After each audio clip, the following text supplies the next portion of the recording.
Good morning, colleagues. We now have a quorum, so we can begin today's session. Clearly other delegates still arriving, but please take your seats and insert your voting cards as soon as possible.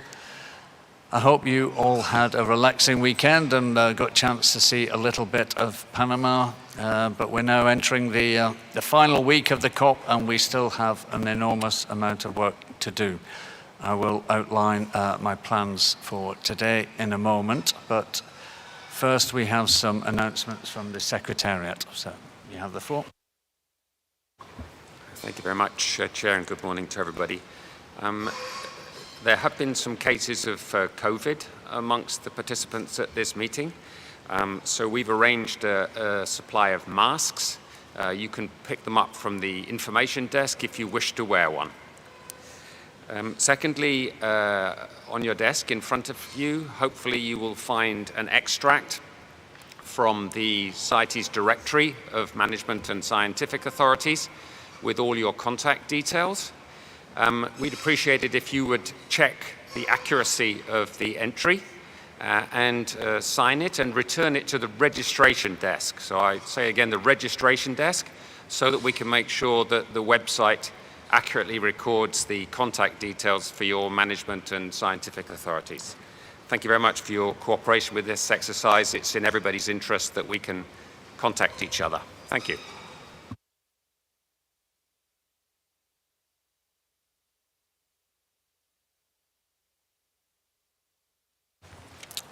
Thank you, Secretariat. As many of you may have heard on the news today, there was a large earthquake in Indonesia with a large number of victims. So in respect for those who have died and lost their lives there, we are now going to hold a minute's silence. So can I please ask you to be still, to remain seated, and to show your respect by keeping silence for 1 minute. Thank you.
Thank you, colleagues, for your cooperation. And our condolences, of course, to all the victims and their families, and all those who are suffering at the moment in Indonesia. So we continue our business for today and for the week. And I think it's worth reminding us of how far we've got. We have done 27 hours of business in Committee 1 over 9 sessions, so we're well over halfway through the time available to us, but we're not halfway through our agenda yet. We still have, by my reckoning, 6 proposals to amend the appendices, 14 working documents to complete. We also have COM to look at, and we also need to have reports and documents from a number of working groups, at least 5 working groups, and some documents were deferred. So we have a substantial amount of stuff still to work through. So I'm going to ask you all to speed up to keep your interventions very short, focused, and to the point.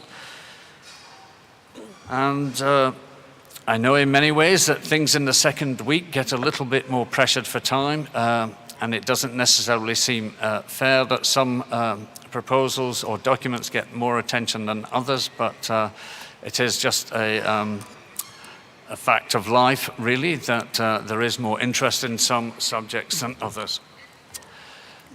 However, to try and make sure we get through the business by close on Wednesday, we will be holding evening sessions of both Committee 1 and Committee 2. Committee 2 will meet tonight from 7 to 10 p.m. and Committee 1 will meet tomorrow night also from 7 to 10 p.m.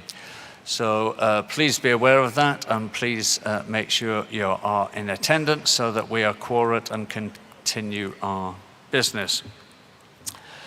Today, I plan to continue with amendment proposals, and these have been outlined on the daily schedule. We will begin in the following order, beginning with Proposal 2, then 3, then 6, then 7, and then I will continue numerically throughout the day, and we will aim to make as much progress as we can. However, later this morning, and at all of the future sessions remaining in this committee, I do intend to begin considering summary records which have been on the website for a sufficient period of time. So before we close, maybe from 11:40 onwards, I will attempt to do maybe 2 or 3 summary records per session to make sure that we catch up. So in future sessions, please make sure you have read, checked these beforehand, and if you have any observations, then of course you would be ready to make them. I also intend later this morning, before we close, to ask for progress reports from the chairs of the working groups and drafting groups I created in this committee. So these include a working group on item 64, marine turtles, item 65 on sharks, item 82 on medicinal and aromatic plant species, and item 72 on aquatic species in the CITES appendices, and also under item 89, proposal 49 on Pau Brasilia. I don't intend to ask, I will go to the chairs of those groups.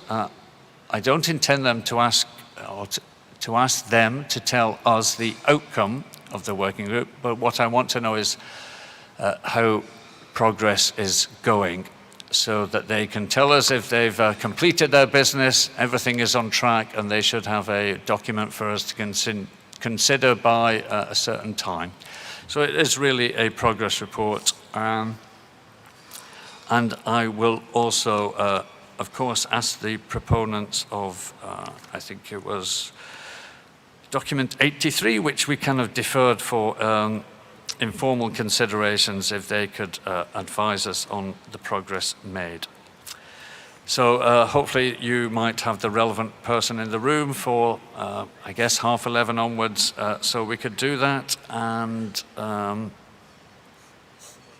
or at least maybe someone on the relevant delegation is suitably briefed. I will let you know my intentions for tomorrow later on today. I'm likely to do some go back to working through some of the working documents in the morning before resuming with amendment proposals later on. So I hope that is clear in terms of what we plan to do today, and I will tell you more about plans for tomorrow.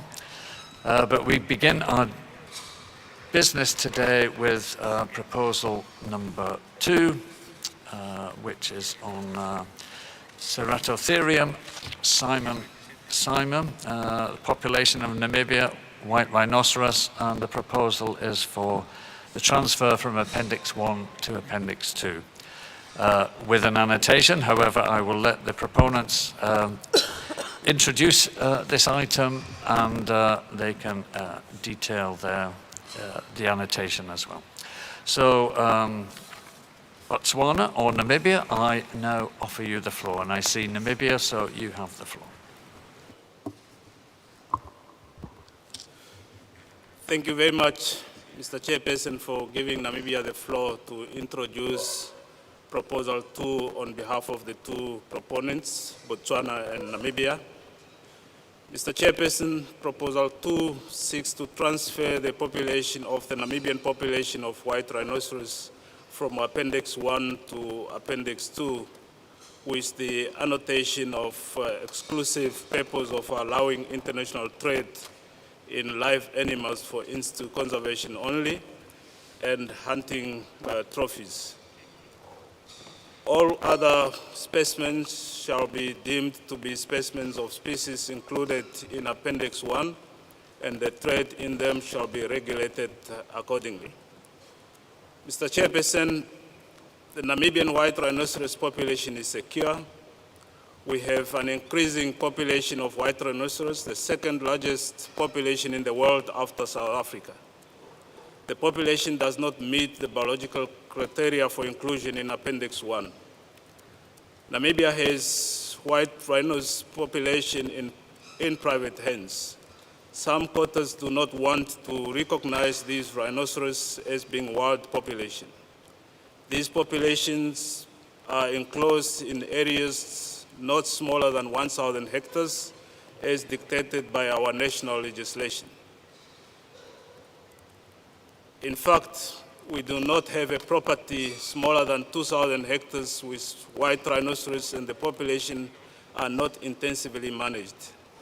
Under no circumstances can this population be therefore classified to be non-wild.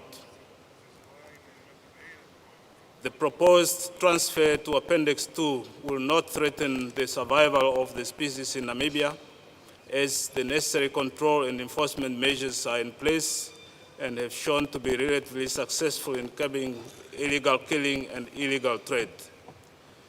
Mr. Chairperson, as alluded to earlier, we have white rhinoceros population with private sector. In order for Namibia's private sector to be encouraged to participate meaningfully in the conservation of the white rhinoceros, an economically conducive climate needs to be created.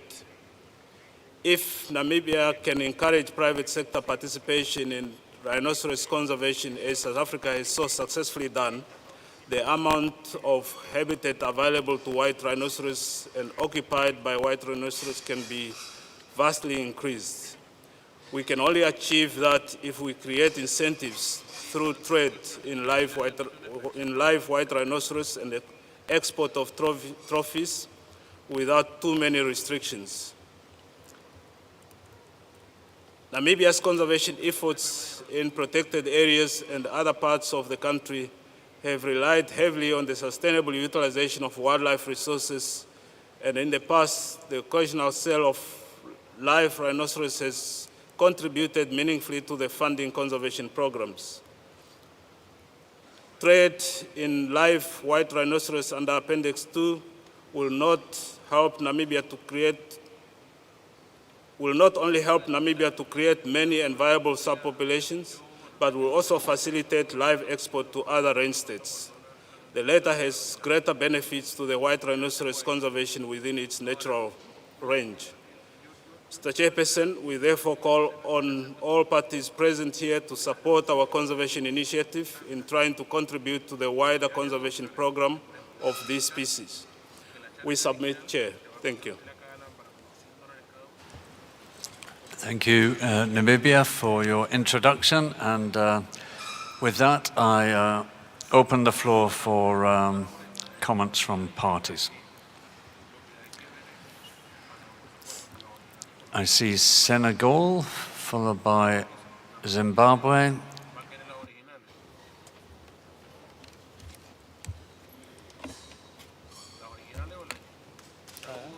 C'est bon? Senegal? Voilà, merci Senegal, beaucoup, you have the floor. Yes. Merci beaucoup, monsieur. Thank you very much, Chair. On this proposal, we think it does not meet the criteria, so the species is transferred for Appendix 1 to Appendix 2.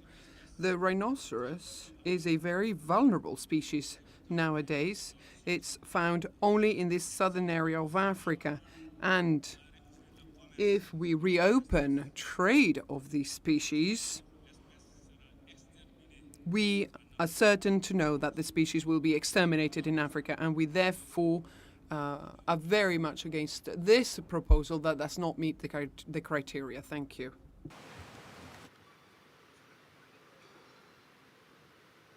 Thank you, Senegal. I give the floor to Zimbabwe and then Botswana. Thank you, Chair. Namibia has done very well in the conservation of white rhinos. They have the second largest population in the whole wide world. Surely there's need for incentive for good wildlife management practices through allowing live international trade. Zimbabwe supports the transfer of the white rhino Namibian population from Appendix 1 to Appendix 2. As the current white rhino population in Namibia does not meet the criteria for listing in Appendix 1. Thank you, Chair. Thank you, Zimbabwe. I give the floor to Botswana, followed by South Africa. Thank you, Chair. Botswana is a proponent of the proposals which calls for downlisting of the Namibia population of white rhino from Appendix 1 to Appendix 2 for exclusive purpose of allowing international trade in live animals for in-situ conservation and hunting trophies. Botswana strongly calls parties to support the proposal for the good of the species. Mr. Chair, Namibia has been a successful run state in rhino conservation for years, as evidenced by the increasing rhino population. And we feel they need to be supported, as rhino conservation is an expensive undertaking for parties. As highlighted in the proposal, the transfer to Appendix 2 will not threaten the survival of the species in Namibia, which has strong controls and enforcement measures, which have been shown to be successful in curbing illegal offtake as well as illegal trade. If the Namibia proposal is allowed, the concerns about rhino poaching, which Senegal referred to, would be easily addressed because there would be enough resources to support rhino conservation, in particular anti-poaching activities, which costs continue to increase. Botswana is a range state that also spends millions supporting rhinos, and so we fully understand the demands on parties for protecting these species. These rhino interventions take resources from other development needs in Botswana as well as in Namibia. And so rather than penalize Namibia, they should be supported. Therefore, Botswana calls for parties to support this Namibia proposal. Thank you, Chair. Thank you, Botswana. I give the floor to South Africa, followed by the Democratic Republic of the Congo. Thank you, Chair. We thank the proponents for submitting this proposal, which we fully support. The Namibian white rhino population does not meet the criteria for inclusion in Appendix 1, and the proposal is precautionary by limiting the scope of trade to live animals for in-situ conservation as well as hunting trophies only. Extensive monitoring systems are in place, and all forms of utilization and trade are subject to strict permit control. There is furthermore an up-to-date national management strategy, and most importantly, the proposal will promote genetic diversity, and the conservation of the species will benefit by having both the Namibian and the South African populations of white rhino in Appendix 2, since the species can be more effectively managed as one regional meta-population. I thank you, Chair. Thank you. South Africa, I give the floor to the Democratic Republic of the Congo, to be followed by Eswatini. Merci, Monsieur. Thank you very much, Chair. The DRC supports the Botswana-Namibia proposal in order to transfer the population of rhinoceros from Appendix 1 to Appendix 2 because we believe that it meets the biological criteria, and as the Secretariat has said, Namibia has worked very hard in the conservation of rhinoceros, and these efforts must be rewarded. There is no longer a threat to the species, and so its transfer to Appendix 2 should be supported, and we invite all parties to support this proposal from Botswana and Namibia. Thank you. Thank you. Democratic Republic of the Congo. I give the floor to Eswatini, followed by Cambodia.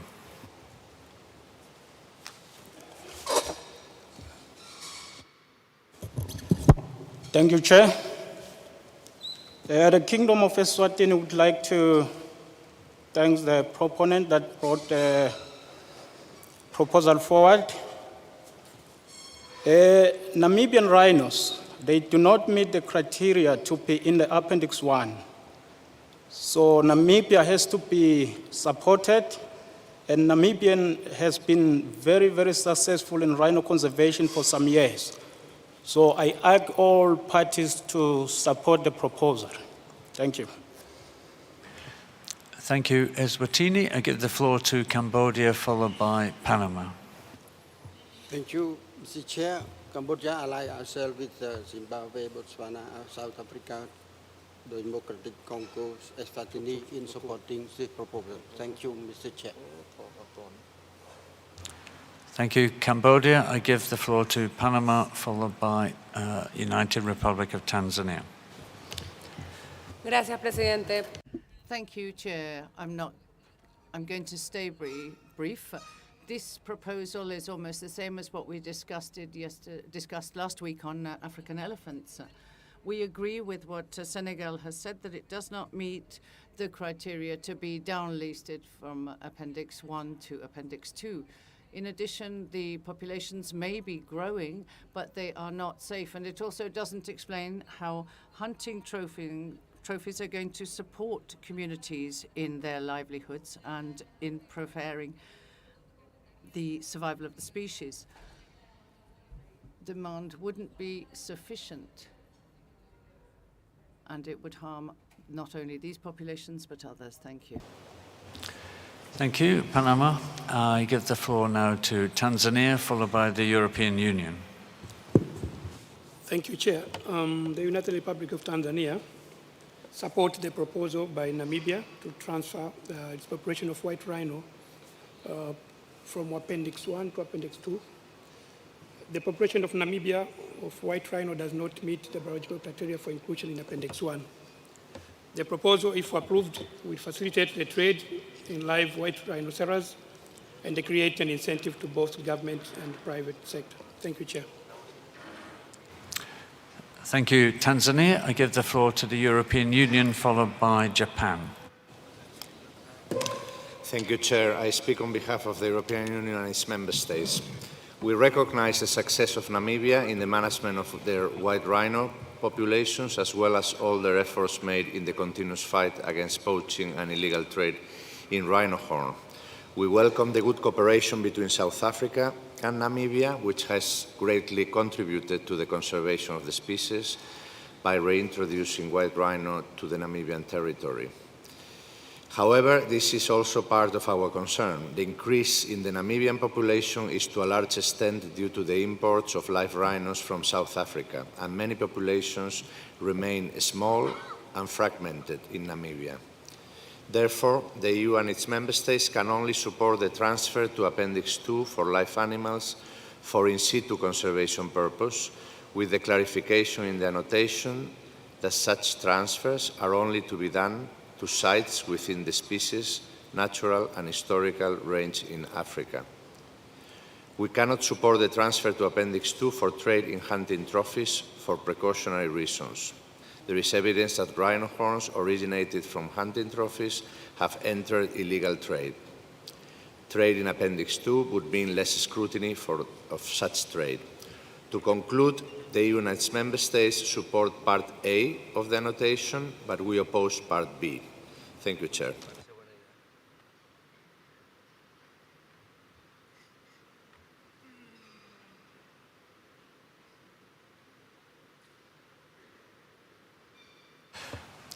Thank you, European Union, and we understand what you support and what you don't support. What I wasn't clear is whether you're making a formal proposal to amend the proposal. If you could just clarify, please. Thank you, Chair. I think we would appreciate the opinion of the proponents on this proposal before tabling a formal amendment or not. Thank you. Okay, your opinion. What I will do then is later on in the debate I will go back to the proponents, of course, and they can consider your suggestions as we go through the debate, and then they can reflect on them at the end. So I gave the floor to European Union. I think the next on my list is Japan, followed by Zambia. Thank you, Chair. Japan supports this downlisting proposal for the following 3 reasons. First, population size of the southern white rhinos in Namibia are increasing, and it does not meet the biological criteria for Appendix 1 listing. Secondly, the revenue from trading live animals and trophy hunting will be used for conservation, as well as anti-poaching program, which strengthens the role of sustainable use for conservation. Lastly, as a precautionary measure, the scope of the trade is limited so that it is not expected that the proposed international trade impacts negatively on the population status. Thank you. Thank you, Japan. I give the floor now to Zambia, followed by China. Thank you, Chair. Zambia supports the proposal by Botswana and Namibia to transfer the white rhino population from Appendix 1 to 2, as it clearly does not meet the biological criteria for inclusion in Appendix 1 listing. Thank you. Thank you, Zambia. And I give the floor to China, followed by Kenya. Thank you, Chair. White rhino population of Namibia does not meet listing criteria of Appendix 1.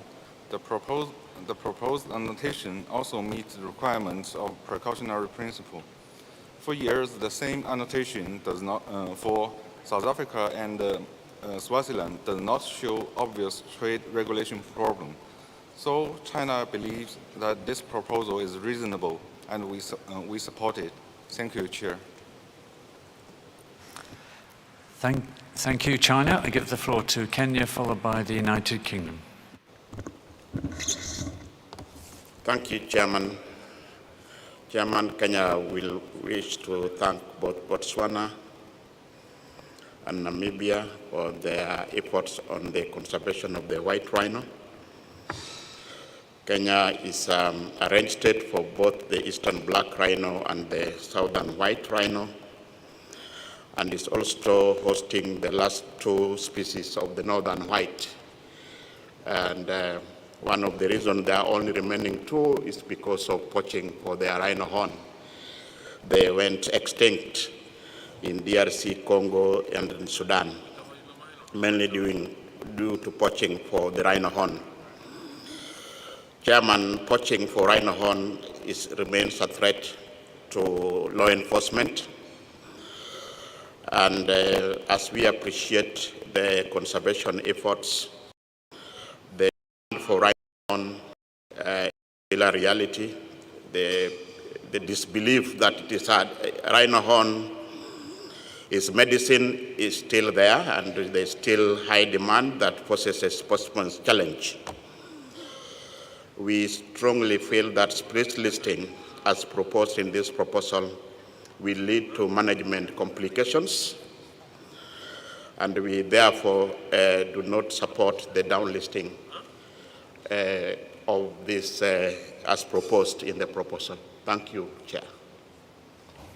Thank you, Kenya. I give the floor to the United Kingdom, followed by Uganda.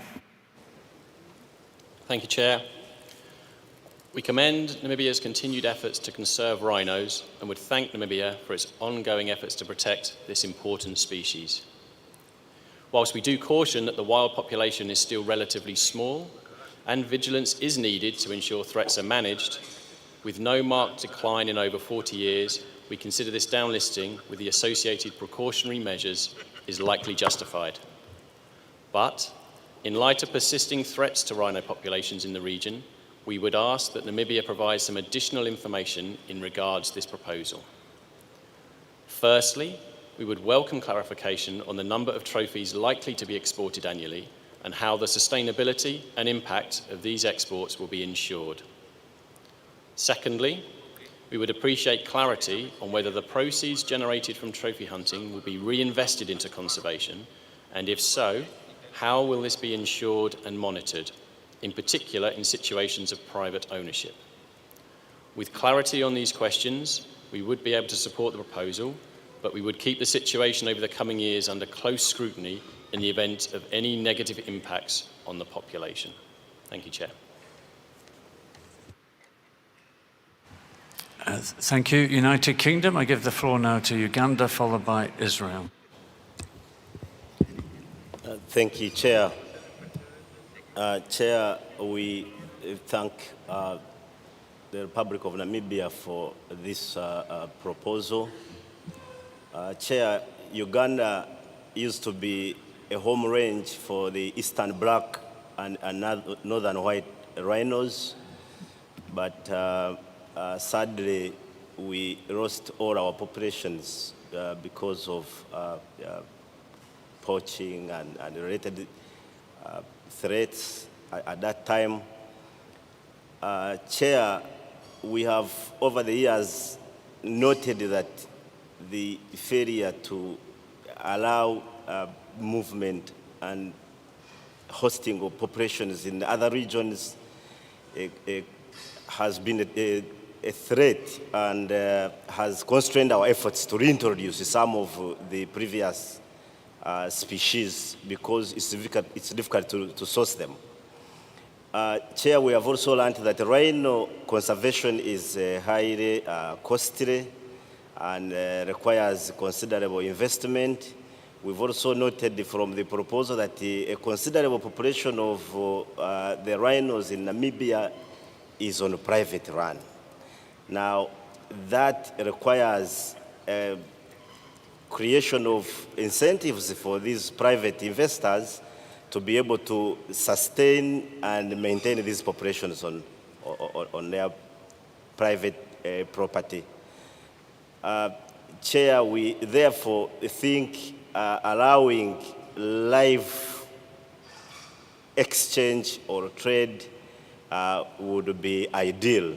We therefore align ourselves to the EU suggestion to amend the proposal and provide for an annotation that allows trade in live rhinos for in situ conservation in Africa. We thank you, Chair. Thank you. Uganda, I give the floor now to Israel, followed by Banan. Thank you, Chair. Just very briefly, we align ourselves with the comments of Panama and Kenya and others who are totally opposed to this proposal. Thank you, Chair. Thank you, Israel, and for your brevity, I give the floor to Benin, followed by Mozambique.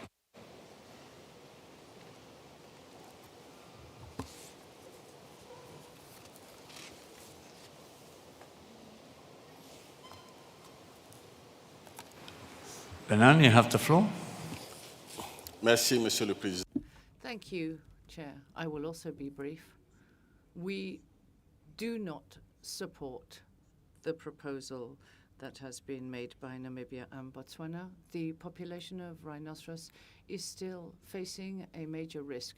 The population is still reduced, even if there have been efforts made to conserve them, and the threat of poaching is still a heavy one for this species because the demand exists.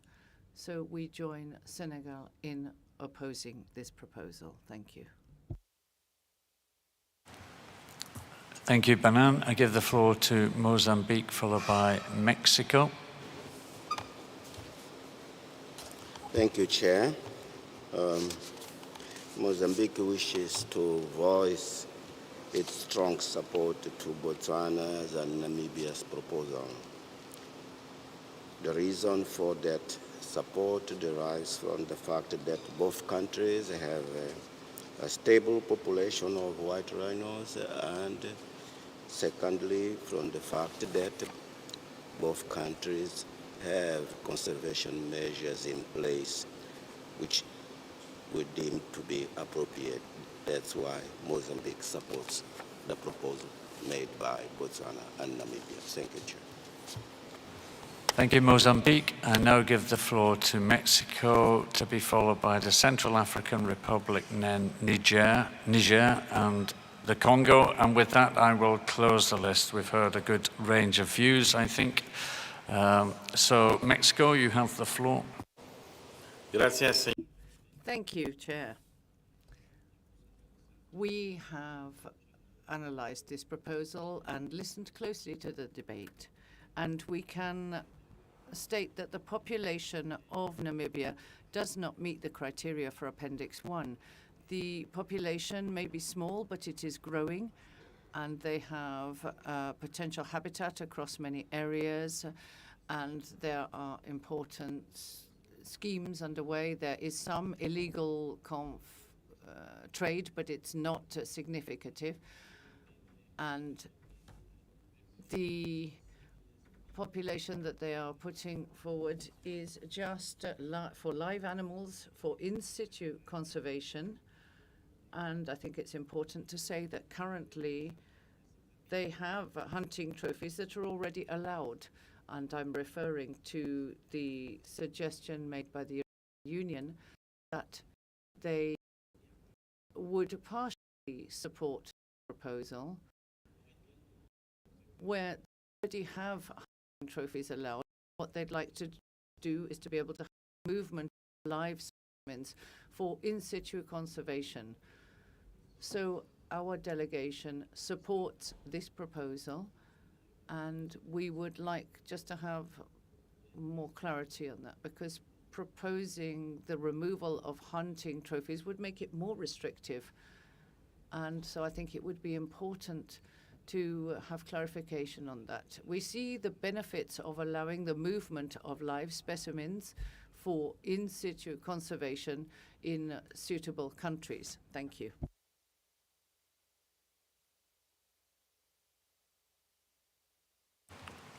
Thank you, Mexico, and I would note your point there. Central African Republic, followed by Niger.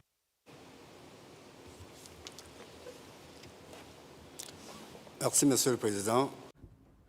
Thank you, Chair. The Central African Republic has already lost its population of rhinos since 1985, and that was as a result of poaching. And we see now that the largest population of these southern white rhino is in Namibia. And if we open up trade, in particular for hunting trophies, we believe that all the importing countries will turn towards Namibia, and then we risk losing this population. However, the trade in animals for protection purposes is a good thing, and we could support that because it will also allow other countries who have lost their population to renew their populations. So we support the amendment proposed by the European Union and Uganda. So we could accept that proposal to just include the live animals for in situ conservation. Thank you, Central African Republic. I give the floor to Niger, followed by the Congo. Merci, Monsieur le Thank you, Chair. Niger has followed the presentation by Namibia in detail and closely, and looking at the logic of protecting rare and emblematic species, opposes this proposal. Thank you. Thank you, Niger, and to the Congo as the final party requesting the floor.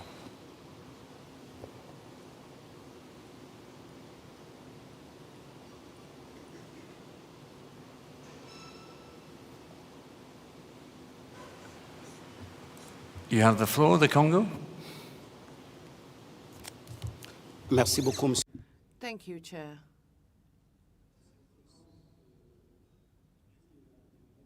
Having heard all the arguments put forward by the parties in favor of not supporting this proposal, Congo aligns itself with them and says that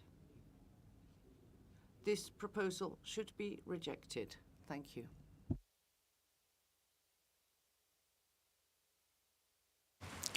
Thank you, the Congo. I will open the floor for perhaps a couple of interventions from observers before I go back to the proponents. One moment.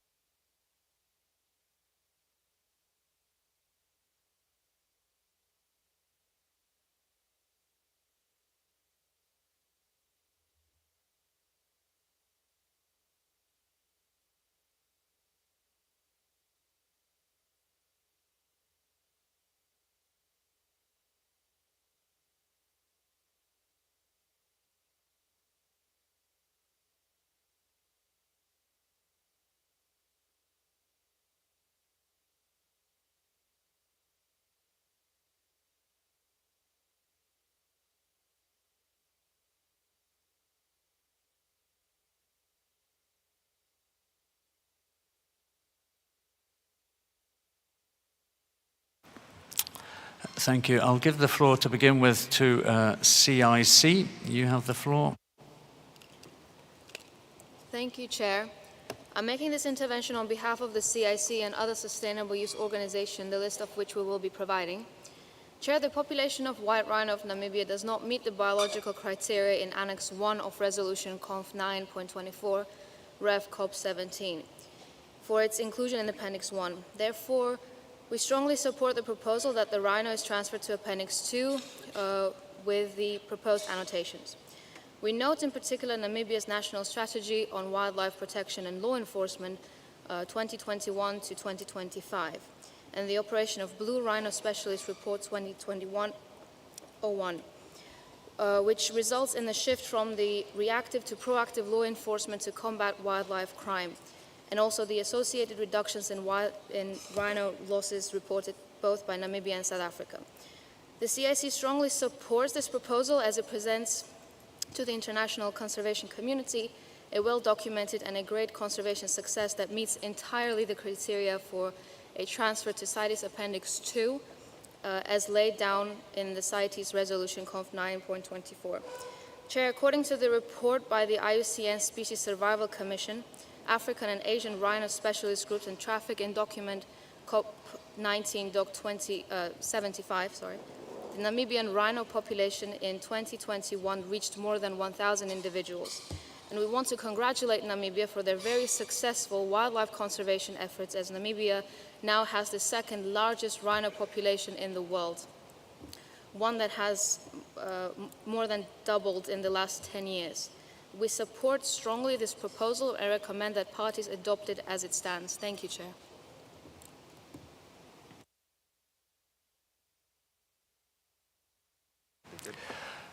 Okay, I'll give the floor now to WWF, then EIA US. Thank you, Chair. WWF supports Proposal 2 for white rhinos in Namibia. As noted, Namibia is the country with the second largest number of white rhinos in Africa, and these numbers continue to grow. Range expansion through creation of new populations within the species' former range is a proven conservation tool for the recovery of both white and black rhino numbers across the continent. We recognize how important it is to enable and incentivize opportunities for rhino ownership and management within the private sector and community conservancies for range expansion to continue species recovery. We note that in addition to illegal killing for their horns, lack of available habitat is a significant and growing limitation on rhino conservation efforts. Document 75, submitted by IUCN and Traffic, emphasizes the importance of the private sector, particularly in collaborative partnerships and co-management arrangements in rhino conservation.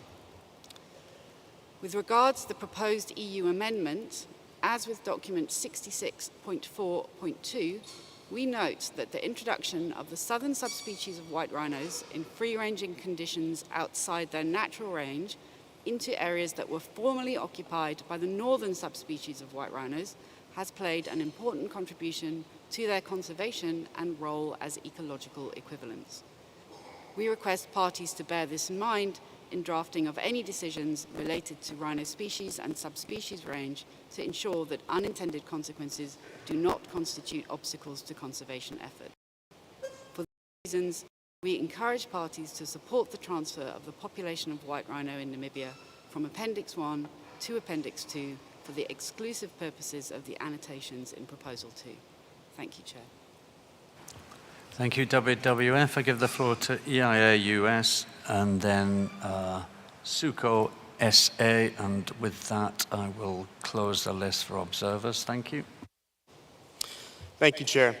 This intervention is being made on behalf of the Environmental Investigation Agency, Animal Welfare Institute, Born Free, Center for Biological Diversity, David Shepherd Wildlife Foundation, Eurogroup for Animals, Fondation CITES, Fondation Brigitte Bardot, Fondation Franz Weber, Humane Society International, International Primate Protection League, Law of the Wild, Natural Resources Defense Council, Pan-African Sanctuary Alliance, Pro-Wildlife, Robin du Bois, SSN, and Wild Aid.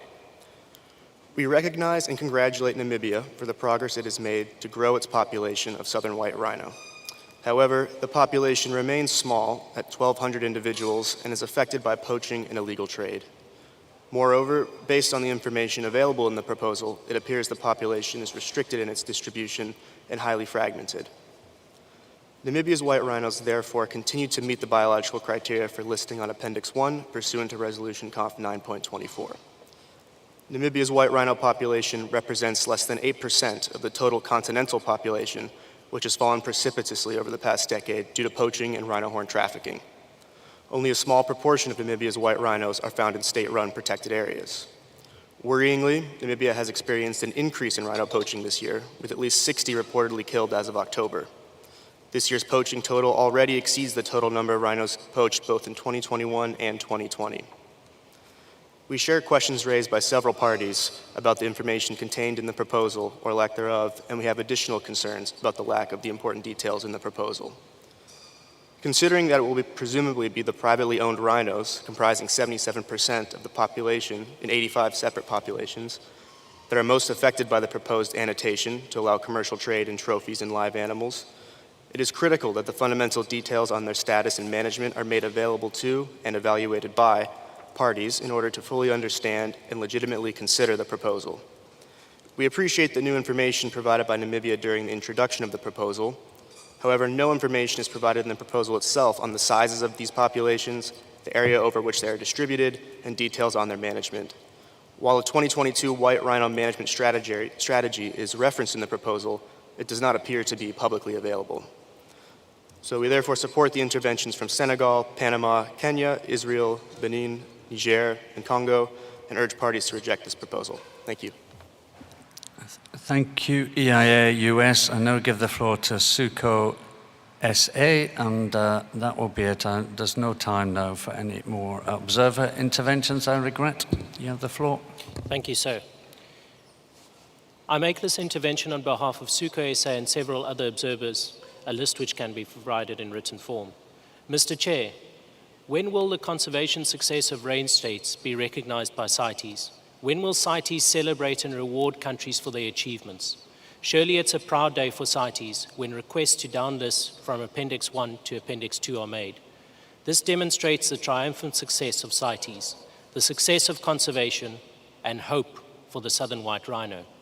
Most importantly, the proponents of this proposal have demonstrated that the success of conserving the southern white rhino, restoring a species that was once extinct within its historical distribution range in these countries. For the first time at CITES CoP19, we're hearing of habitat expansion, with Namibia securing in excess of 300,000 kilometers squared of potential habitat, sufficient to carry a potential southern white rhino population of 14,000. The proponents have demonstrated that their proposal is based on sound scientific fact and why they need this specific criteria of an Appendix 2 listing. They have demonstrated that they can and have curtailed illicit trade with less than 0.9% poaching that takes, and thanks to strict environmental laws with hefty penalties, lengthy imprisonments for contraventions, and effective enforcement. They've demonstrated that their management plans, monitoring, and strict permit controls are working, with an annual population growth rate of 6.7% over a 20-year period, excluding that which is brought in from South Africa. Namibia and Botswana are not asking for donations or handouts.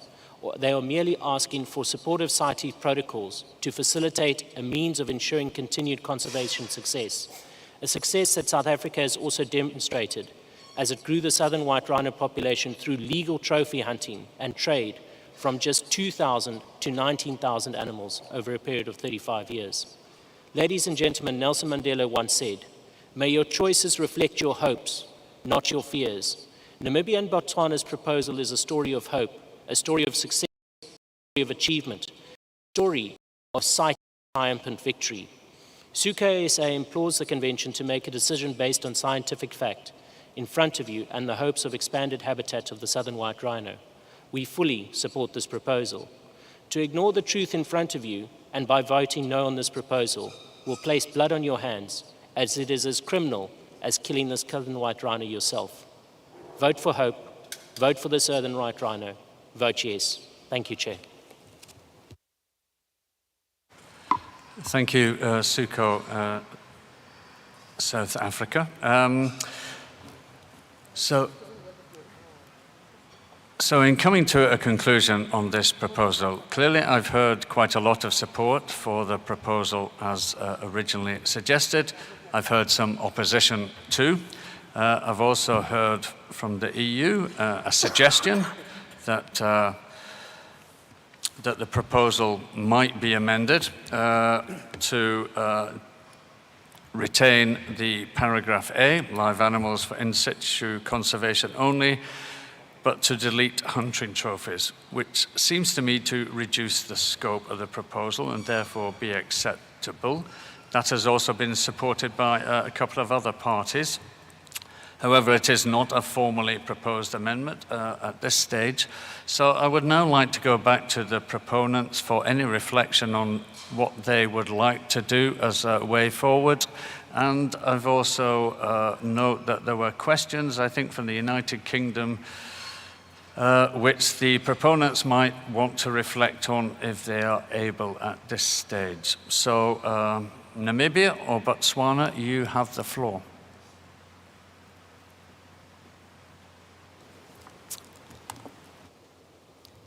Thank you, Chairperson, for giving us the floor again to reflect on various interventions made on Proposal 2. We thank those who recognize and appreciate our efforts regarding our successful white rhinos conservation program for their overwhelming support. Chairperson, the Namibian population of white rhino, in fact, qualifies to be in Appendix 2 without any restrictions. However, we are requesting for an Appendix 2 listing with an annotation as a precautionary measure. As to the UK's intervention, private farmers are at the moment utilizing their own funds to conserve white rhinos on their properties. They have and they will continue investing millions of dollars in white rhino conservation, and that's actually the reason why we are successful today. For white rhinos under the government custody, a trust fund has been created through an Act of Parliament to ensure that funds accrued from white rhino trade are reinvested in conservation. Chairperson, regarding the EU and its member states' proposed amendment for the annotation to only include export of live white rhinos for in situ conservation, Namibia is not entirely satisfied that trophy hunting, which contributes significantly to conservation, is not supported. Removing incentives will only discourage private farmers from contributing meaningfully to white rhino conservation. Having said that, Chairperson, in the absence of consensus, Namibia would like to accept the EU's amendment as a way forward. Thank you, Chairperson. Thank you, Namibia. So with that with your acceptance of that proposal from the European Union. You have amended your proposal under Rule 24.2, and it now relates,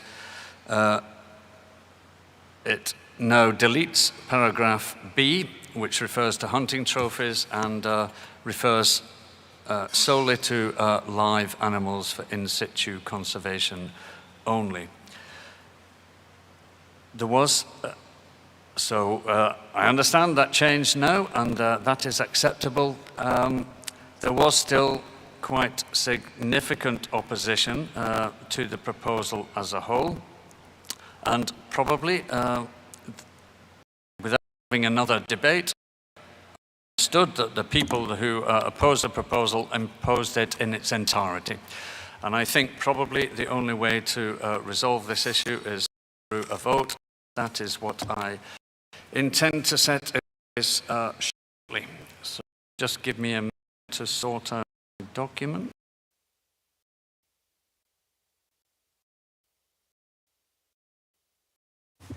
In Union, you only come up on the screen. You have the floor.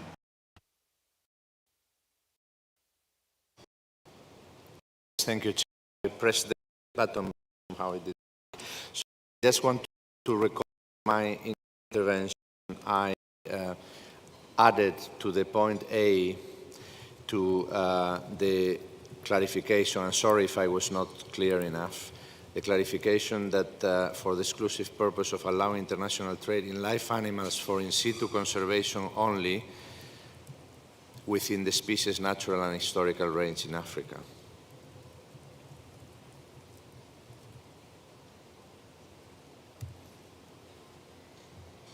Thank you, Chair. Thank you, EU. You did mention that text at the beginning, but I don't think we captured that at the time, so you would add additional text at the end of paragraph A after only within and only within the species' natural and historical range in Africa. With that, I again have to ask Botswana and Namibia, would they be content with that suggested change as well?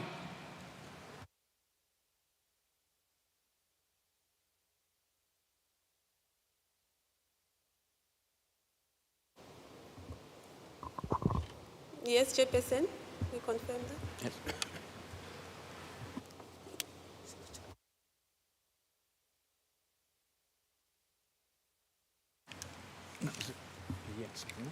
It was, yeah, I agree. Okay, thank you, Namibia. And I assume, unless I hear to the opposite, that Botswana are content with that also. So they can raise their flag if they're not, but otherwise I will take that as a change under Rule 24.2. I notice, Israel, you have asked for the floor, so you have the floor. Yes, Chair, just for accuracy, this is a proposal for a subspecies, so we would reduce the scope by Rule 24.2 to the comment to the addition that's now on the table that's proposed by the EU to read within the subspecies natural and historical range in Africa. Thank you.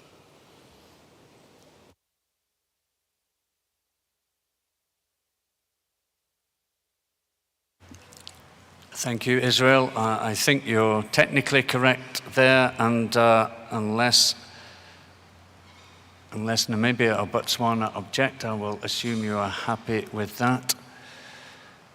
Then I see the European Union and Eswatini. European Union, I'll give you the floor first. Thank you, Chair. In relation to the intervention from Israel now, I think we would like to keep our proposal to refer to the species natural range.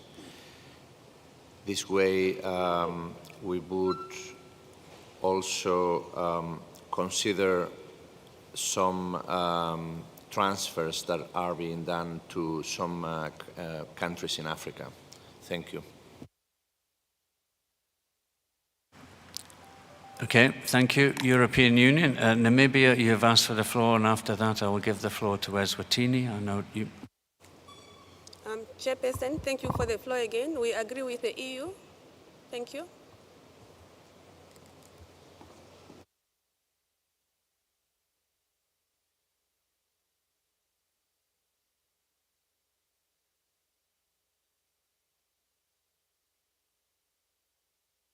Eswatini, I give you the floor. Thank you, Chair. I'd like to bring to our attention the implications of Israel's proposal. There are already extralimital populations of southern white rhino in countries like Kenya and Uganda, where formerly the northern white rhino occurred. This will, in effect, preclude any southern white rhino being introduced to countries where formerly the northern white rhino occurred. And as we know, the northern white rhino is now down to two specimens in captivity.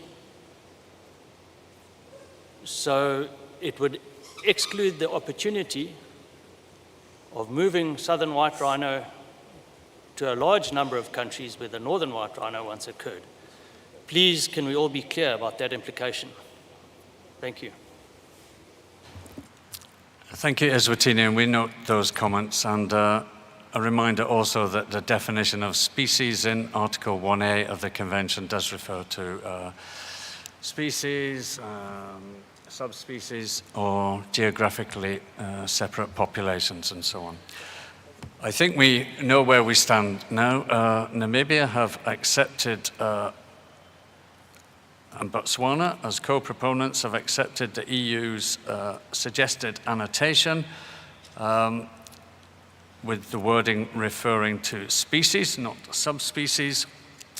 Again, I don't think there is consensus even on that, given the comments that we heard earlier. So I intend, as I said before, to try and determine this through a vote. And so we will now move to do that. And so, getting ready for the vote, if parties' delegates would remain in their seats, no longer having any individuals moving around, we will, Secretariat staff are checking for that, the usual rules about photography. So I will now begin the voting procedure.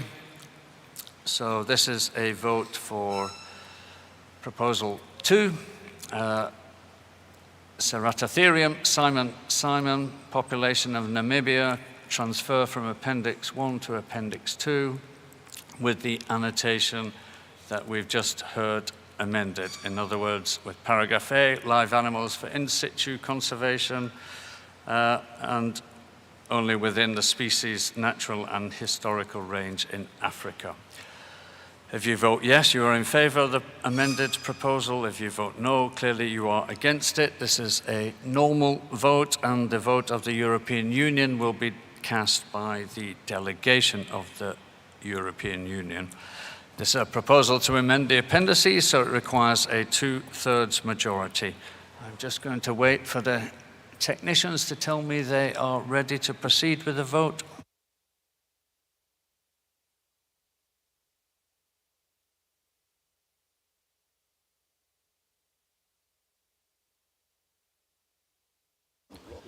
We are prepared, Chair.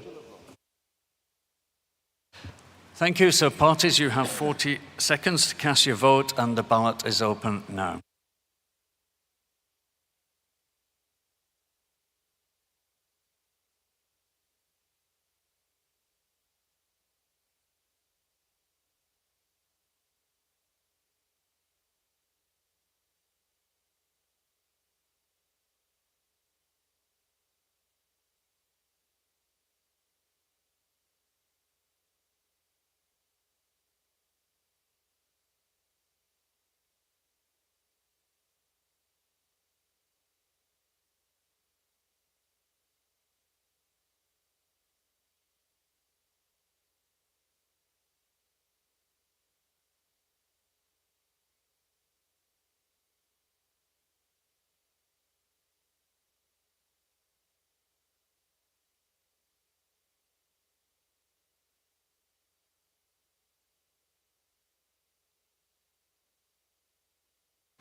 Technicians, if you could display the results on the main screen, please. So this proposal is adopted by over a 2/3 majority, as amended, of course, by the proponents. If the technician could now display the individual votes now, please. Thank you.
I think that's been round in one complete loop, so you should have all had a chance to check your votes, and of course at the end of Proposal 2 when I said adopted, and if I ever say we have adopted something in this committee, what I do mean, of course, is we've adopted that as a recommendation to the plenary, and the plenary make a final decision, of course, on what is adopted by the Conference of the Parties.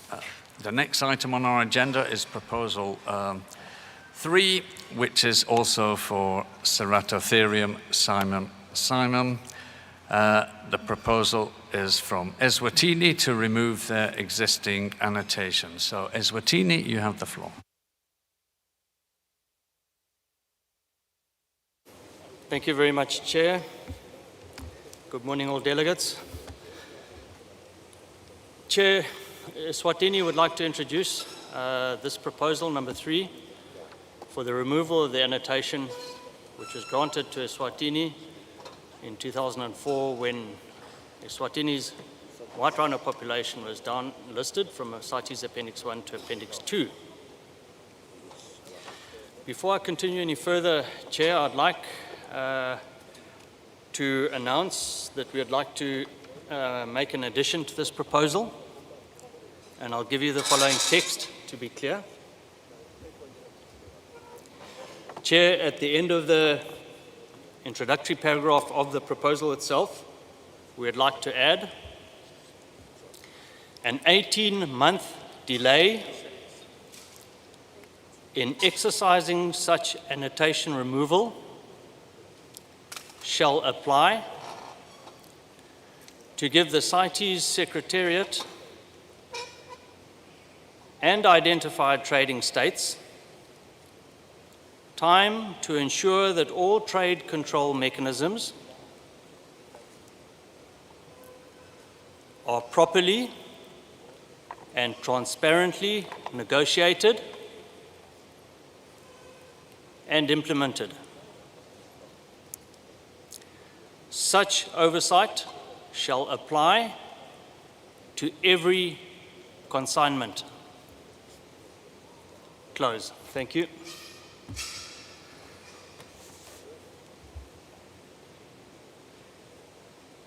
I believe the chair's got that.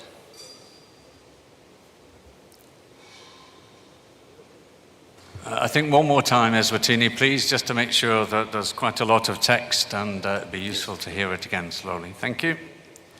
Thank you, Chair. An 18-month delay in exercising such annotation removal shall apply to give the CITES Secretariat and identified trading states time to ensure that all trade control mechanisms are properly and transparently negotiated and implemented. oversight shall apply to every consignment.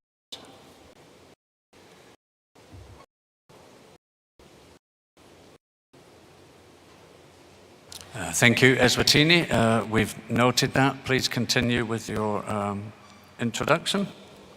Thank you, Chair. We believe that this is a reduction in scope of the proposal, so it should be acceptable.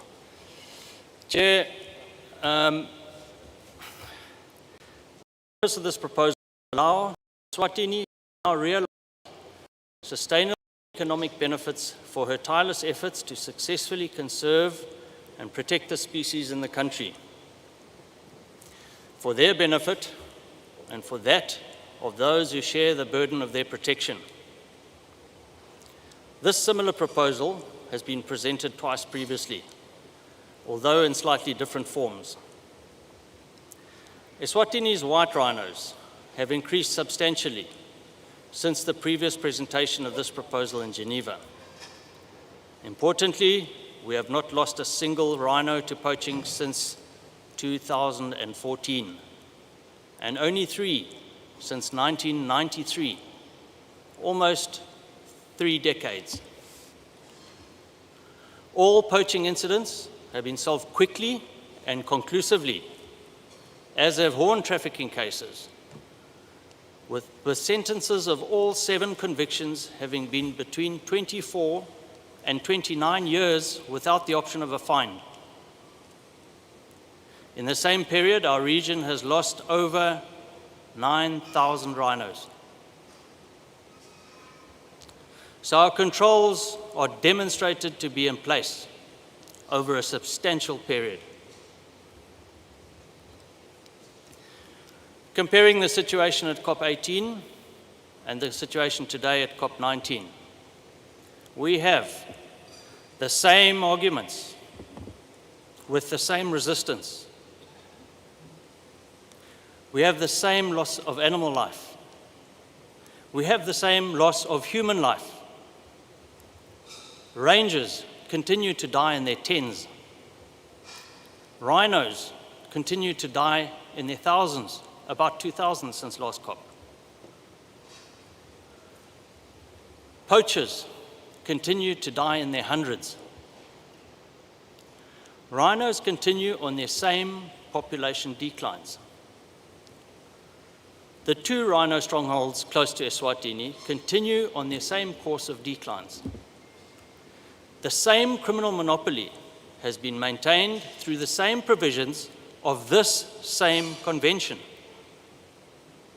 The same flow of illegal proceeds of the same crimes continue to follow wrongly to the same criminals. The same behavior change demand reduction campaigns continue, yet little has changed. As we predicted publicly at COP18, the cost of operations and protection have risen steeply. The value of live rhinos has dropped even further, resulting in offloading and disinvestment in the species by many custodians. And this comes with the accompanying habitat loss of rhinos and other species. Whether we choose to like it or not, Chair, there are good reasons why the stronghold of Africa's megafauna, including elephants, giraffe, hippos, lions, and rhinos, have now been cornered in southern Africa. Allow Africa to look after her wildlife as we see fit and best for the species that we protect. Chair, we must be doing something right. If there's any species that can hold its own and fund its own conservation and protection on a scale that will allow for its own protection and that of other species and their habitats, it is the rhino. We hope that the membership of CITES COP19 will both listen and hear. The future of these rhinos rests in your hands. The same old, more of the same, has been tried and has clearly not vaguely brought about the desired respite. This is your opportunity, objectively, to bring about that change that we believe will start to improve the fortunes of the rhinos. Thank you, Chair.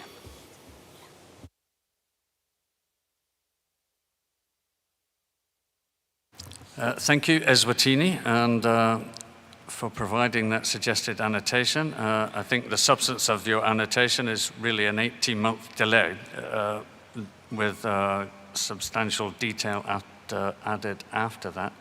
However, we can come back to that later, but in the meantime, I would invite comments from parties for any observations they have on the proposal with your suggested amendment. Thank you. The floor is open, rather. I see Senegal, followed by Zambia.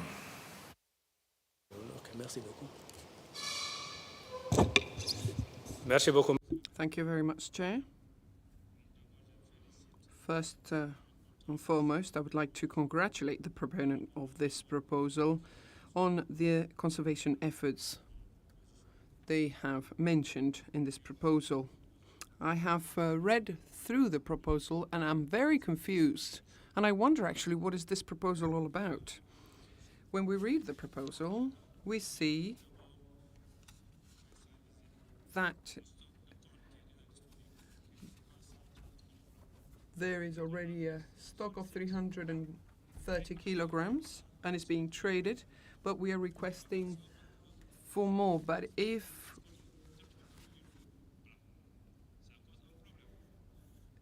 we continue reading the proposal, there's only 98 rhinos, so the population does not support the validity of that request. So if they want to remove this annotation, it means we're going to allow all trade, and this will entail a huge threat for the species. This proposal is not only wrongly formulated, but it should be supported by all countries. Thank you. Thank you, Senegal. I see Zambia, then the European Union. Thank you, Chair. Zambia supports the proposal by the Kingdom of Eswatini as amended by the proponents. Thank you, Chair. Thank you, Zambia. I go to the European Union, followed by Panama. Thank you, Mr. Chair. I speak on behalf of the European Union and its member states. The EU and its member states remain committed to stand by Eswatini and other African range states of white rhinoceros in their continued investment in the conservation of the species and their combat against poaching and illegal trade in rhino horn. We fully recognize the concern of Eswatini related to the cost associated with this work. However, rhino poaching and rhino horn trafficking continue at an unacceptable level. We think it is not advisable to resume trade, as this would undermine all efforts done to reduce the demand for this product. We do not think the precautionary safeguards are met that would allow for a resumption of a trade. The EU and its member states cannot support this proposal to remove the existing annotation or any other change that could result in resumption of commercial international trade in rhino horn. Thank you, Mr. Chair. Thank you, European Union. I give the floor now to Panama, followed by the Democratic Republic of Congo. Thank you, Chair. According to what Senegal has said, and given what the proponent has submitted and what they have presented, they are not explaining how the illegal hunting or poaching will be carried out. If they are allowing selling of products or derivatives, we wouldn't be reducing illegal hunting or poaching. The populations are being reduced, and we therefore invite all parties to vote against this or go against this proposal. Thank you. The floor to the Democratic Republic of the Congo, followed by Japan. Merci, Monsieur le Président, de la parole. Thank you for giving me the floor. For my country, we would like to support the proposal with the amendment suggested in order to remove the annotation on the Appendix 2 listing. Thank you. Thank you, Democratic Republic of the Congo. I give the floor to Japan, followed by Rwanda. Thank you, Chair. Japan supports the proposal with amendment by Eswatini based on the following reasons. First, the funds was harvested or collected in a non-lethal manner so that the trade will not affect population negatively. Second, we should recognize that the continuous conservation success in Eswatini population and it came with a huge cost. This proposal seeks proceeds from the trade of rhinos of its Appendix 2 population in order to make the conservation effort financially sustainable. Following a similar proposal at the CoP19, according to the proposal, since the last COP, pandemic has demonstrably reduced the tourism venues that have supported the rhino conservation of Eswatini. Mr. Chair, through the pandemic, we knew that tourism is not always perfect. We are concerned that if Eswatini cannot cover the cost for conservation activities, the rhino population in Eswatini may even risk not being able to sustain the current ideal protection. We also understand that Eswatini intends to regulate horned trade by licensing rituals and DNA identification. What we have to stop is not legal trade, but poaching and illegal trade. We consider that now is a time to consider practical mechanism to achieve the goal. Thank you. Thank you, Japan. I give the floor to Rwanda, followed by Botswana. Thank you, Chair. Rwanda has recently introduced the southern white rhino in the way to extend the white rhino range and create a secure new breeding stronghold in supporting population growth to ensure the long-term survival of the species in the wild. As high levels of poaching continue to extend unsustainable pressure on current populations, Rwanda finds the need to remove the existing annotation as it brings issues of traceability of the rhino horn. Therefore, Rwanda finds the proposal to be based primarily on economic considerations and not biological criteria used by CITES for amending the appendices. Hence, we do not support the proposal. Thank you, Chair. Thank you, Rwanda. I see Botswana, followed by Zimbabwe. Thank you for the floor. Chair, Botswana acknowledges and supports the proposal by the Kingdom of Eswatini that calls for COP to remove the existing annotation on its southern white rhinos. Removal of these annotations would enable Eswatini to fully realize the Appendix 2 status of its white rhinos as provided for by Article 4 of the Convention. Chair, we need to facilitate rather than penalize success. It is evident for those of us that are range states that management of rhinos is an expensive undertaking. And it is unclear for those that oppose as to how these costs are to be met. Senegal and lately Rwanda cite a small population.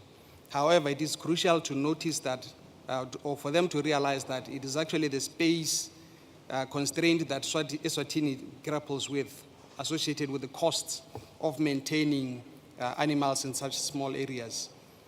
The protected areas, the small protected areas, as well as sanctuaries that Eswatini has for these animals, either have to be expanded or Eswatini has to feed the rhinos that it sustains. So the question is, who's to finance such an undertaking? In this light, Botswana supports Eswatini because allowing them to trade would actually be to facilitate them to secure their own resources for rhino conservation. In this regard, Botswana supports the proposal, and in reference to the amendment to allow the 18 months window, this is a compromise by Eswatini, which we trust will allow for necessary assurance to be put in place. So in conclusion, Botswana supports the amended proposal. Thank you, Chair. Thank you. Botswana, I give the floor to Zimbabwe, followed by Tanzania. Thank you, Chair. Zimbabwe wishes to congratulate the Kingdom of Eswatini for presenting this proposal to remove the existing annotation on the Appendix 2 listing of their white rhinoceros. Chair, the rationale of this proposal is to fund the conservation and management of their national population through sustainable and regulated international trade. No rhinos will be killed to produce the horn.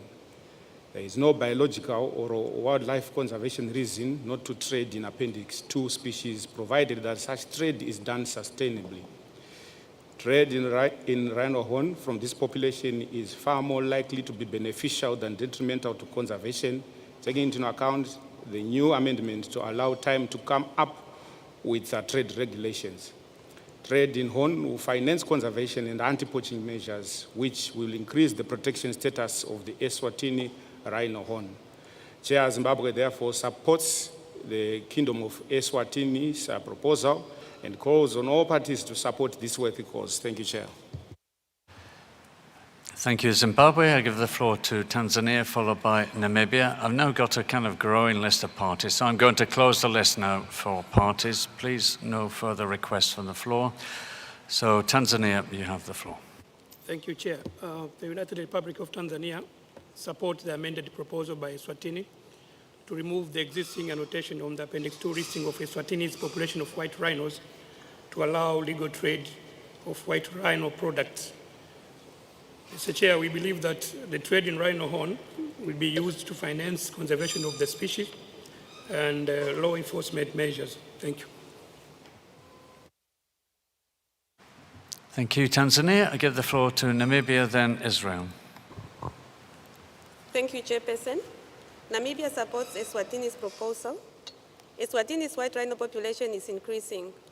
No illegal trade of white rhinos has been recorded recently, and international trade is not a threat to this population. Eswatini is not proposing to kill any white rhino for the purpose of their proposed trade. Let's enable Eswatini to generate much-needed funding to continue effectively managing this population by supporting their proposal as amended by Eswatini. Thank you, Chairperson. Thank you. Namibia, I give the floor to Israel, followed by Kenya. Thank you, Chair.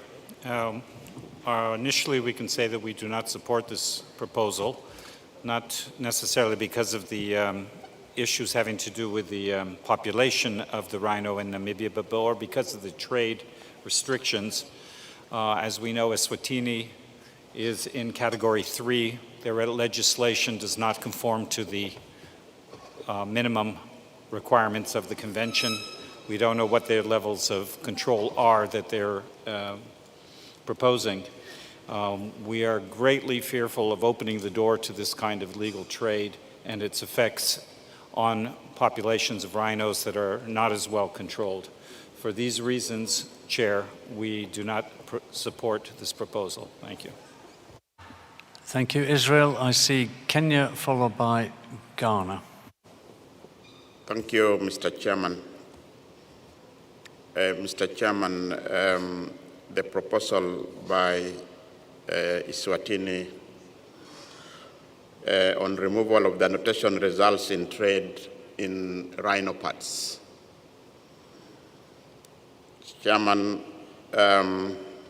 Kenya has invested significantly on rhino law enforcement that resulted in 2020 recording zero poaching level, the first year that we recorded zero poaching level in Kenya. Indeed, law enforcement and managing rhino requires significant resources, not only in Eswatini but across the rhino range. Opening trade in rhino horn as being proposed will bring in a major challenge across the rhino range, so we are unable to support the proposal as it is and even as amended. Thank you, Chair. Thank you, Kenya. I give the floor to Ghana, followed by Nigeria. Okay. Thank you, Chair. Yes, for brevity, we align strongly with Kenya's submission as well as that of the EU. Removing the existing annotation will do no good to the global conservation of the species, as trade issues have been well highlighted. So in this vein, we oppose to the proponent's submission. Thank you. Thank you, Ghana. I give the floor to Nigeria, followed by Niger. Thank you, Chair. The proposal to remove the existing annotation on the Appendix 2 listing of the Eswatini population of white rhinos. Mr. Chair, you can agree with me that this proposal is unsustainable, and so Nigeria, therefore, strongly opposes the proposal. Thank you. Thank you, Nigeria. I give the floor to Niger, followed by Lesotho. Thank you, Chair. Niger, along with those of us who have committed to conservation, formally opposes this proposal for this rare species. Thank you. Thank you, Niger. I give the floor to Lesotho, followed by the UK. Thank you very much, Chair, for giving me the floor. Lesotho is in support of the proposal as presented by the Kingdom of Eswatini. Chair, Lesotho fully recognizes the increase of the population from the last COP in Geneva, also bearing in mind the compromise that is already put forward by the proponent. As submitted, Chair, thank you very much. Thank you, Lesotho, and for your brevity, I give the floor to the UK, followed by Uganda. I note you have your flag up, Senegal, a while ago. Is that because there's a problem with your microphone? I've already closed the list, so I'm not taking any more interventions from parties, with your indulgence. Your request, okay. Can you give the microphone to Senegal just to clarify what the problem is, please? Voilà, merci beaucoup. Thank you, Chair. It's on the interpretation. It appears that I was misinterpreted at the end to say that we supported it. It was quite the contrary. Senegal rejects most firmly that proposal. Thank you. Okay, thank you for that clarification, Senegal. And that is noted for the record. Thank you. So I'd just given the floor to Lesotho. Next on my list was the United Kingdom, followed by Uganda, then Mozambique, then the Congo, and that will be it from parties. Thank you, Chair. We thank Eswatini for its continued efforts to conserve rhinos. However, the UK cannot support this proposal. We do not consider that the reopening of commercial trade in rhino horn is advisable, and we remain extremely concerned that any relaxation of such controls would stimulate demand, which would quickly outstrip supply and in turn increase rhino poaching and illegal trade. We simply cannot agree to a proposal that may undo the important progress made to date in recovering rhino populations. We do understand the financial challenges associated with conserving rhinos, but urge that alternative sustainable financing models are found rather than any reliance on the commercial sale of rhino horn. Thank you, Chair. Thank you, UK. I give the floor to Uganda, followed by Mozambique. Thank you, Mr. Chairman. Uganda believes that the proposal by Eswatini that seeks to remove the current annotation on Appendix 2 listing of their white rhino population will basically lift the lid on the rhino horn trade. Uganda continues to seize rhino horns in illegal trade, most of it coming from the Southern African countries. And we believe that the time is not yet ripe to open the trade. Chair, the only safeguard we have now is the annotation. So we feel that it is not yet time to lift the trade on rhino horn, and the only safeguard is the annotation. So we don't support the proposal, Mr. Chair. Thank you. Thank you. Uganda, I give the floor to Mozambique, then the Congo. Thank you, Chair. We do fully support Eswatini's proposal for the fact that they have had strong, successful measures to protect their rhino species. Approving such proposal, in our view, would stimulate conservation measures within communities, as well as would support the financial needs to increase the management of the species in a sustainable manner.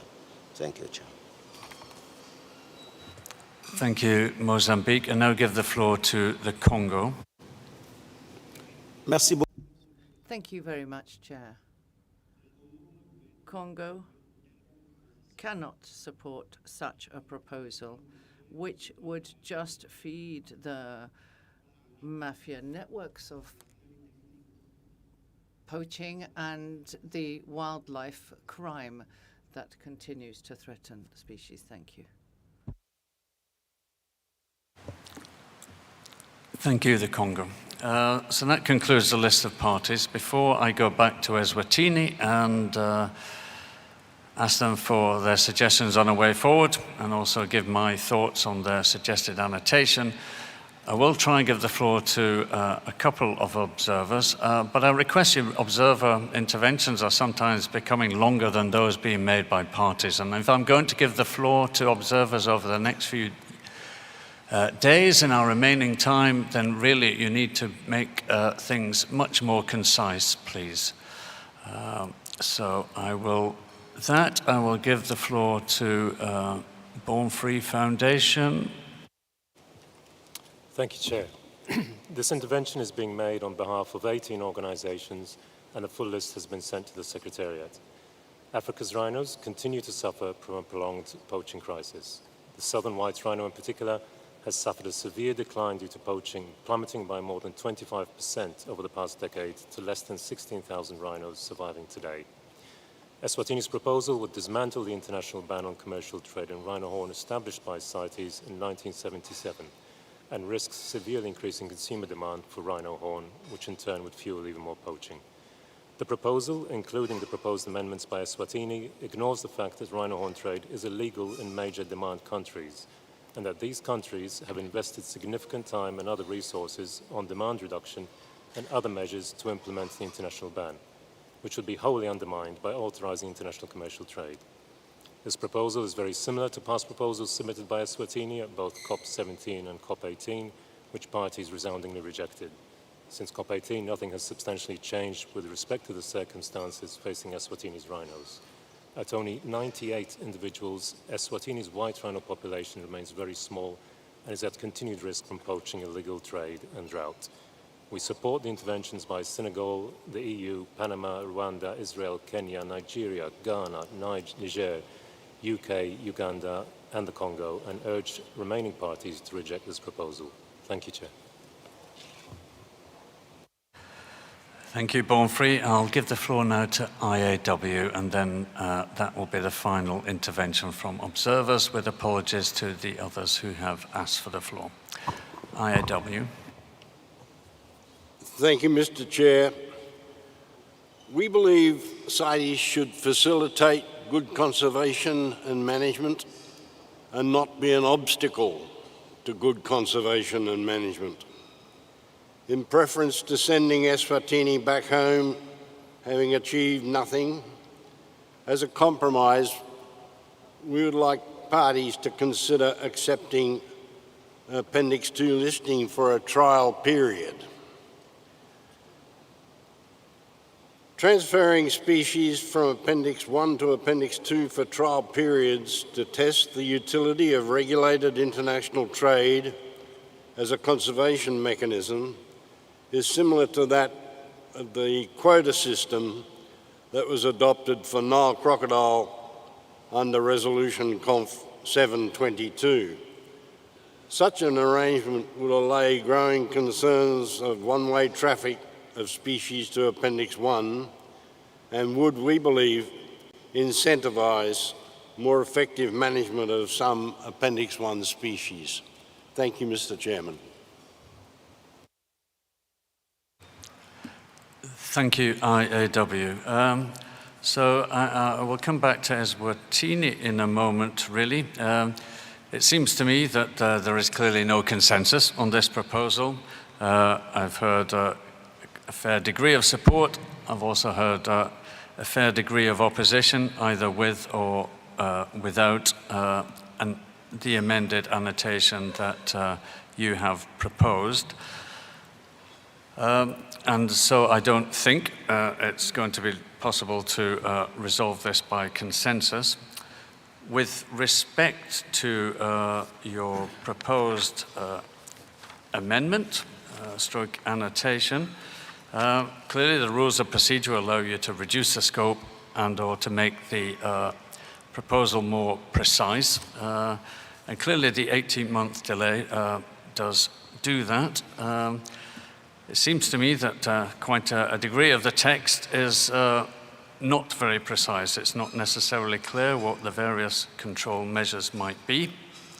And I note also that Res Conf 1121 suggests annotations could be clear and unambiguous. So I don't know if you want to reflect on that. There is a standard form of words, Eswatini, for delaying the entry into effect of the removal of, say, the existing annotation by 18 months. Could be the annotation if you wanted to go down that route. And then the rest of the detail could be left to work on during that period. But, so yes, Eswatini, I'd like to know your reflections, what you would like to do now, whether you would like to resolve this by a vote, whether you want to stick to your original annotation or not. So I give you the floor and welcome your opinion. Thank you. Thank you, Chair. Chair, I think the text that we've suggested is quite clear, that we are requesting and offering oversight to the Secretariat in this process to be negotiated. So I think we're quite clear there. We're not saying we're running with it alone. We are clearly saying to the Secretariat, please help us through this and guide us through this so that we can have a workable solution. Your suggestion of having it written into an annotation, we were willing to look at that as well, Chair. So thank you for your views there. I don't know if the Chair would like me to continue with the rest of my comments. Yes, please do. Thank you, Chair. Chair, we've heard this debate. We've heard much of this debate before. And Eswatini registers her gratitude to those who have supported the efforts for sustainable conservation, particularly from a funding model point of view. We have heard a number of those who do not support this proposal for various reasons. But what we have not heard are suggested alternative solutions. We haven't heard suggested alternative workable solutions other than let's apply more of the same. This really doesn't progress the issues that we are facing. The EU and others like the UK, first world countries among them, have made it very clear that reopening any trade in elephant ivory and now rhinos and rhino horn is a no-go a non-negotiable area.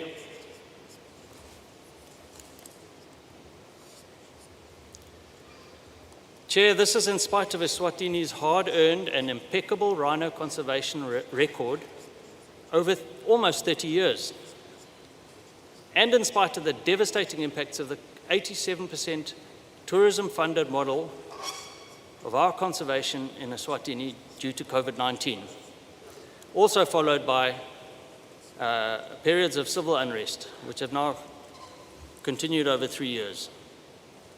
The proposal is about a broader fundamental challenge that is faced by all conservation agencies, including those that are state-funded. Just how exactly do we sustainably fund such important work in the face of falling budgets, rising costs, and without compromising conservation principles? In other words, without selling our souls.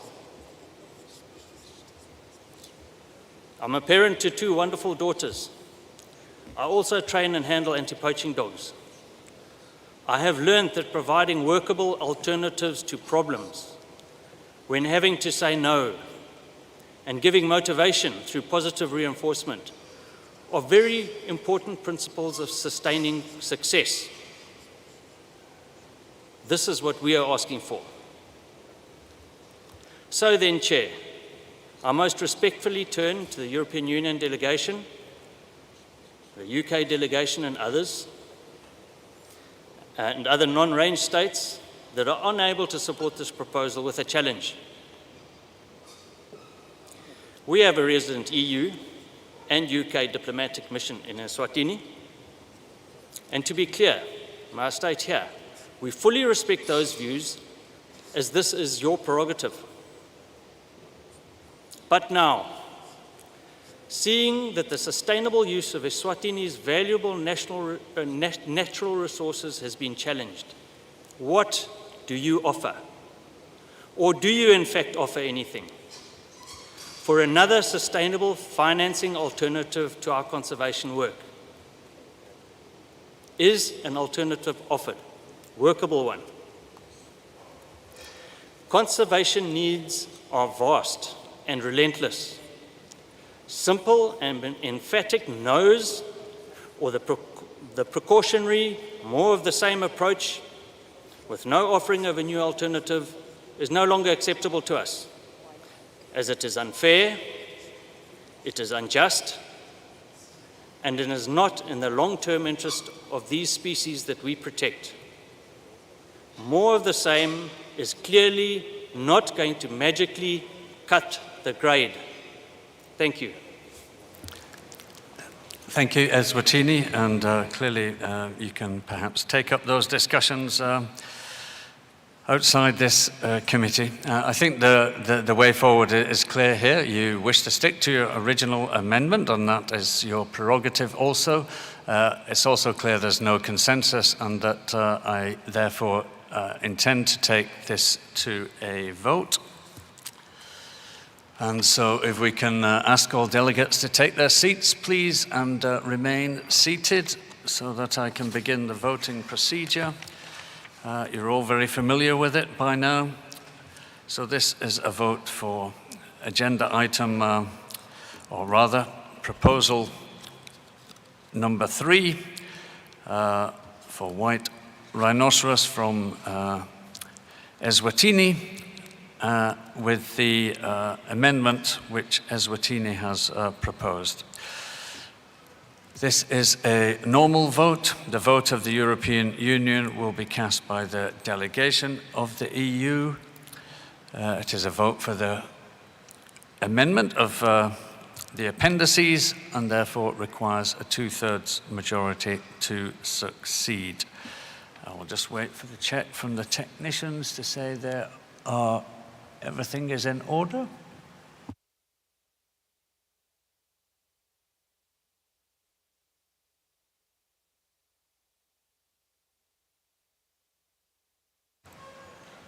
And I see we've still got people on the floor, so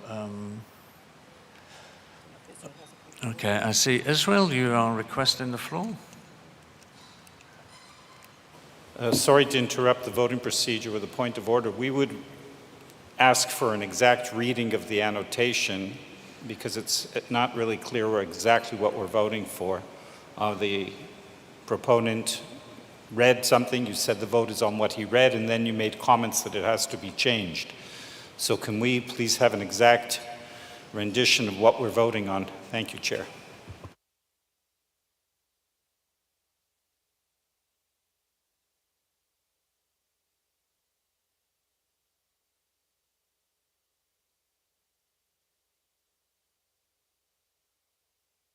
So I will now read out the suggested addition to the proposal in paragraph A of proposal 3 as I recorded it, and Eswatini can correct me.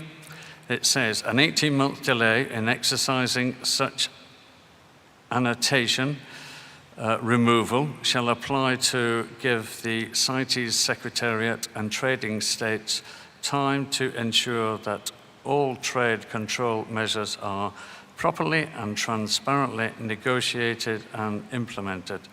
Such oversight shall apply to every consignment, full stop. And does that essentially capture it correctly, Eswatini? Thank you, Chair. That's correct. I missed one word, identified trading states, yes, okay. So with that clarification, I just want to check now with the technician. We're prepared, Chair. Thank you. Everyone is seated. So parties, you have 40 seconds to cast your vote, and the ballot is open now.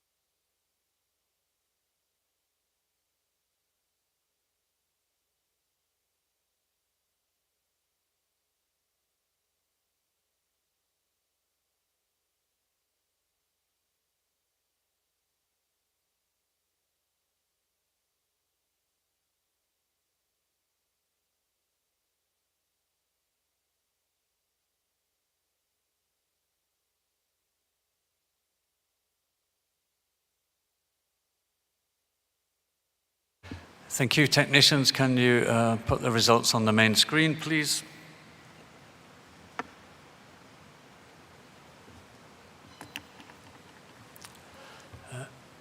Clearly, this proposal did not achieve a two-thirds majority, so this committee does not recommend its adoption by the final plenary.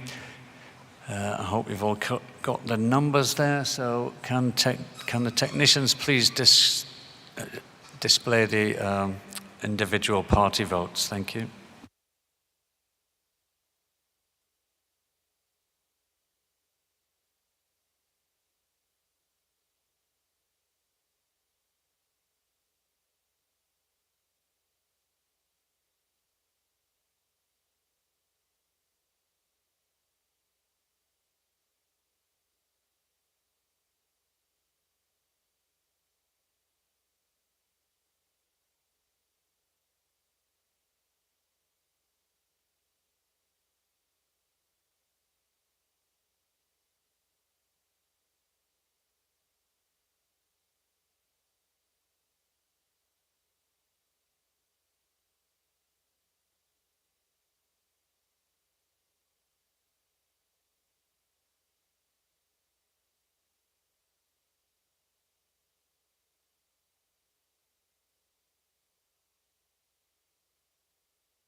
Okay, colleagues, I think that's a full cycle of party votes.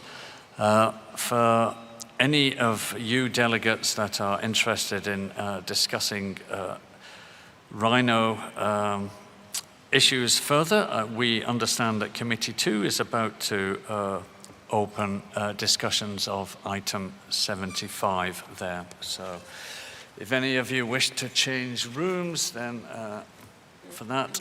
Then now is the time. We now move on to Proposal 6, which is for Cinemis mexicanus, a transfer from Appendix 1 to 2. The proponent is Mexico, and Mexico, I give you the floor.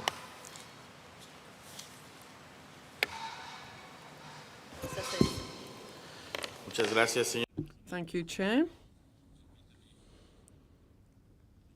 Please give me a second. Trying to find my documents. Very well. The Animals Committee, in its 29th meeting, selected the Cinemis mexicanus as part of the periodic review process in accordance with Resolution CoP. This is an endemic rodent in Mexico, limited to the states of Coahuila, Zacatecas, San Luis Potosí, and Nuevo León.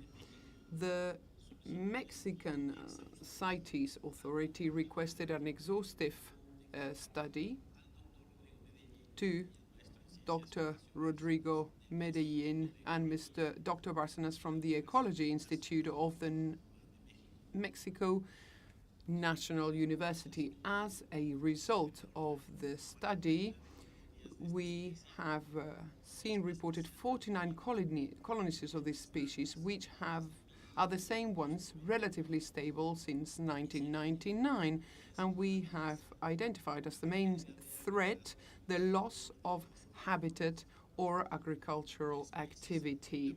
The species is currently protected under Mexican law, and 30% of its distribution area is within natural protected areas. The only two registrations of international trade since they were listed in Appendix 1 in 1975 are for biological samples to be used for scientific activities. The result of the periodic review were presented and supported by the Animals Committee in its 31st meeting last year. Chair, considering that international trade is not a threat for the species, and according to the recommendations by the Animals Committee, Mexico would like to submit to this proposal in order to transfer the Mexican prairie dog, the Cinemis mexicanus, from Appendix 1 to Appendix 2, taking into consideration provisions and precautionary measures from Resolution 924 Rev CoP17. Mexico would like to invite all parties to support this proposal. Thank you. Thank you, Mexico, for your introduction. And this looks to me perhaps a more straightforward proposal. I open the floor for comments. Again, I ask you all to be brief. But I see Israel, then Canada. Thank you, Chair. The proposal clearly indicates the status of the species, and as the proponent mentioned, there does not seem to be demands for trade, either domestic or international. So we're left with one question, is why the proponent is asking to reduce or to change the status. If it's only going to be used for scientific purposes, there's no intentions to open up international trade as pets, then it's unclear to us why they presented this proposal. Thank you, Chair. Thank you. I will give Mexico a chance to comment at the end of this debate. I give the floor to Canada, then Argentina. Merci, Monsieur le Président. Thank you, Chair. Canada is in favor of the downlisting of Cinemis mexicanus from Appendix 1 to Appendix 2 of CITES. We support the results of the periodic review of the species. There are no proof of international trade of the species, and the management and conservation measures are in place and are adequate. Therefore, Canada would like to support fully Mexico's proposal. Thank you. Thank you, Canada. I give the floor to Argentina, followed by Panama. Gracias, señor presidente. Thank you, Chair. Argentina would like to support this proposal. It makes no sense for us to leave this species in Appendix 1. Thank you. Thank you. Panama, you have the floor, followed by the European Union. Thank you, Chair. We would like to congratulate Mexico for the fantastic work done to recover a species and proves that Appendix 1 of CITES works. And we agree with Israel. We do not understand why we want to open it to trade if we downlist it to Appendix 2. And if so, how is the trade going to be carried out with species that are not wild? So we would like to introduce quotas for animals, individuals that are not from nature, wild nature. Thank you. Thank you. I give the floor to the European Union. Thank you, Chair. On behalf of the European Union and its member states, we agree with Mexico's review. It no longer meets the criteria for inclusion in Appendix 1. There's no registration of sale of this species, and there's no international or national trade that threatens this species. Therefore, the European Union and its member states supports the proposal. Thank you. Thank you, European Union. I give the floor to Cuba, followed by Costa Rica.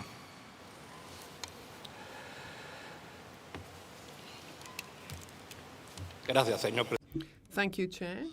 Cuba would like to thank Mexico for this proposal, which is a fruit of this appendix review. Of course, we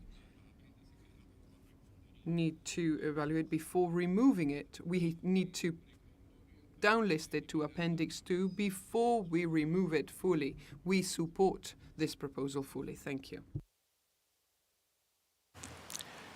Thank you, and I now give the floor to Costa Rica, and that concludes the list of parties. Muchas gracias. Thank you very much, Chair. Costa Rica would like to congratulate Mexico for this proposal. We align with other speakers and we support this proposal. Thank you. Thank you, Costa Rica. There are no... Oh, there's a request from Belize now. You have the floor. Thank you, Chair. Belize supports the proposal made by Mexico. Thank you, Chair. And now Peru. Gracias. Thank you. Good morning. Peru would like to support this proposal. Thank you. Thank you all. It seems clear to me that there is a significant degree of support for this proposal. We've had a couple of questions which are kind of linked to why, and I'll let Mexico respond if they wish, but I think it's worth remembering that this proposal came out of the Conference Resolution 14.8 on the periodic review. And of course, that process is meant to be looking at whether species are still retained in the correct appendix or not, and therefore whether they may need to be moved, either uplisted, downlisted, or perhaps ultimately removed from the appendices entirely. But I'll give the opportunity to I don't really want to prolong a long debate. I don't have any more requests for the floor. It seems to me that there is, in general, a consensus for this proposal. But Mexico, do you want to make any final comment? Sí, muchas gracias. Thank you, Chair. As you very correctly indicated, we are following up Resolution COP 14.8, where indeed the periodic review process aims at making sure that the species listed in the different appendixes be in the right place, whether that be to be uplisted or downlisted or listed. And the procedure, as Cuba has said, needs to be gradual. Mexico, in order to answer the questions of Panama and Israel. We do not intend to open trade. It's simply that the species doesn't meet the criteria to be in any of the appendixes of CITES, and this is the first stage. The first stage is downlisting to Appendix 2, then wait prudent time, and then remove them from the appendixes, as we have seen it's been done in order to be more efficient with the implementation of our convention. In all these years, there's been only 2 samples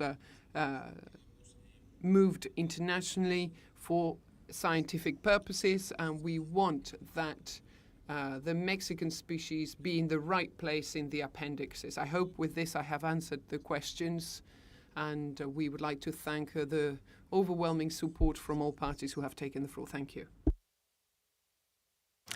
Thank you, Mexico. I think that clarifies the questions. There are no more requests from the floor, so I hope we can, I conclude that we adopt this proposal by consensus. So thank you, Mexico, and we will move on in a couple of seconds when I get my papers.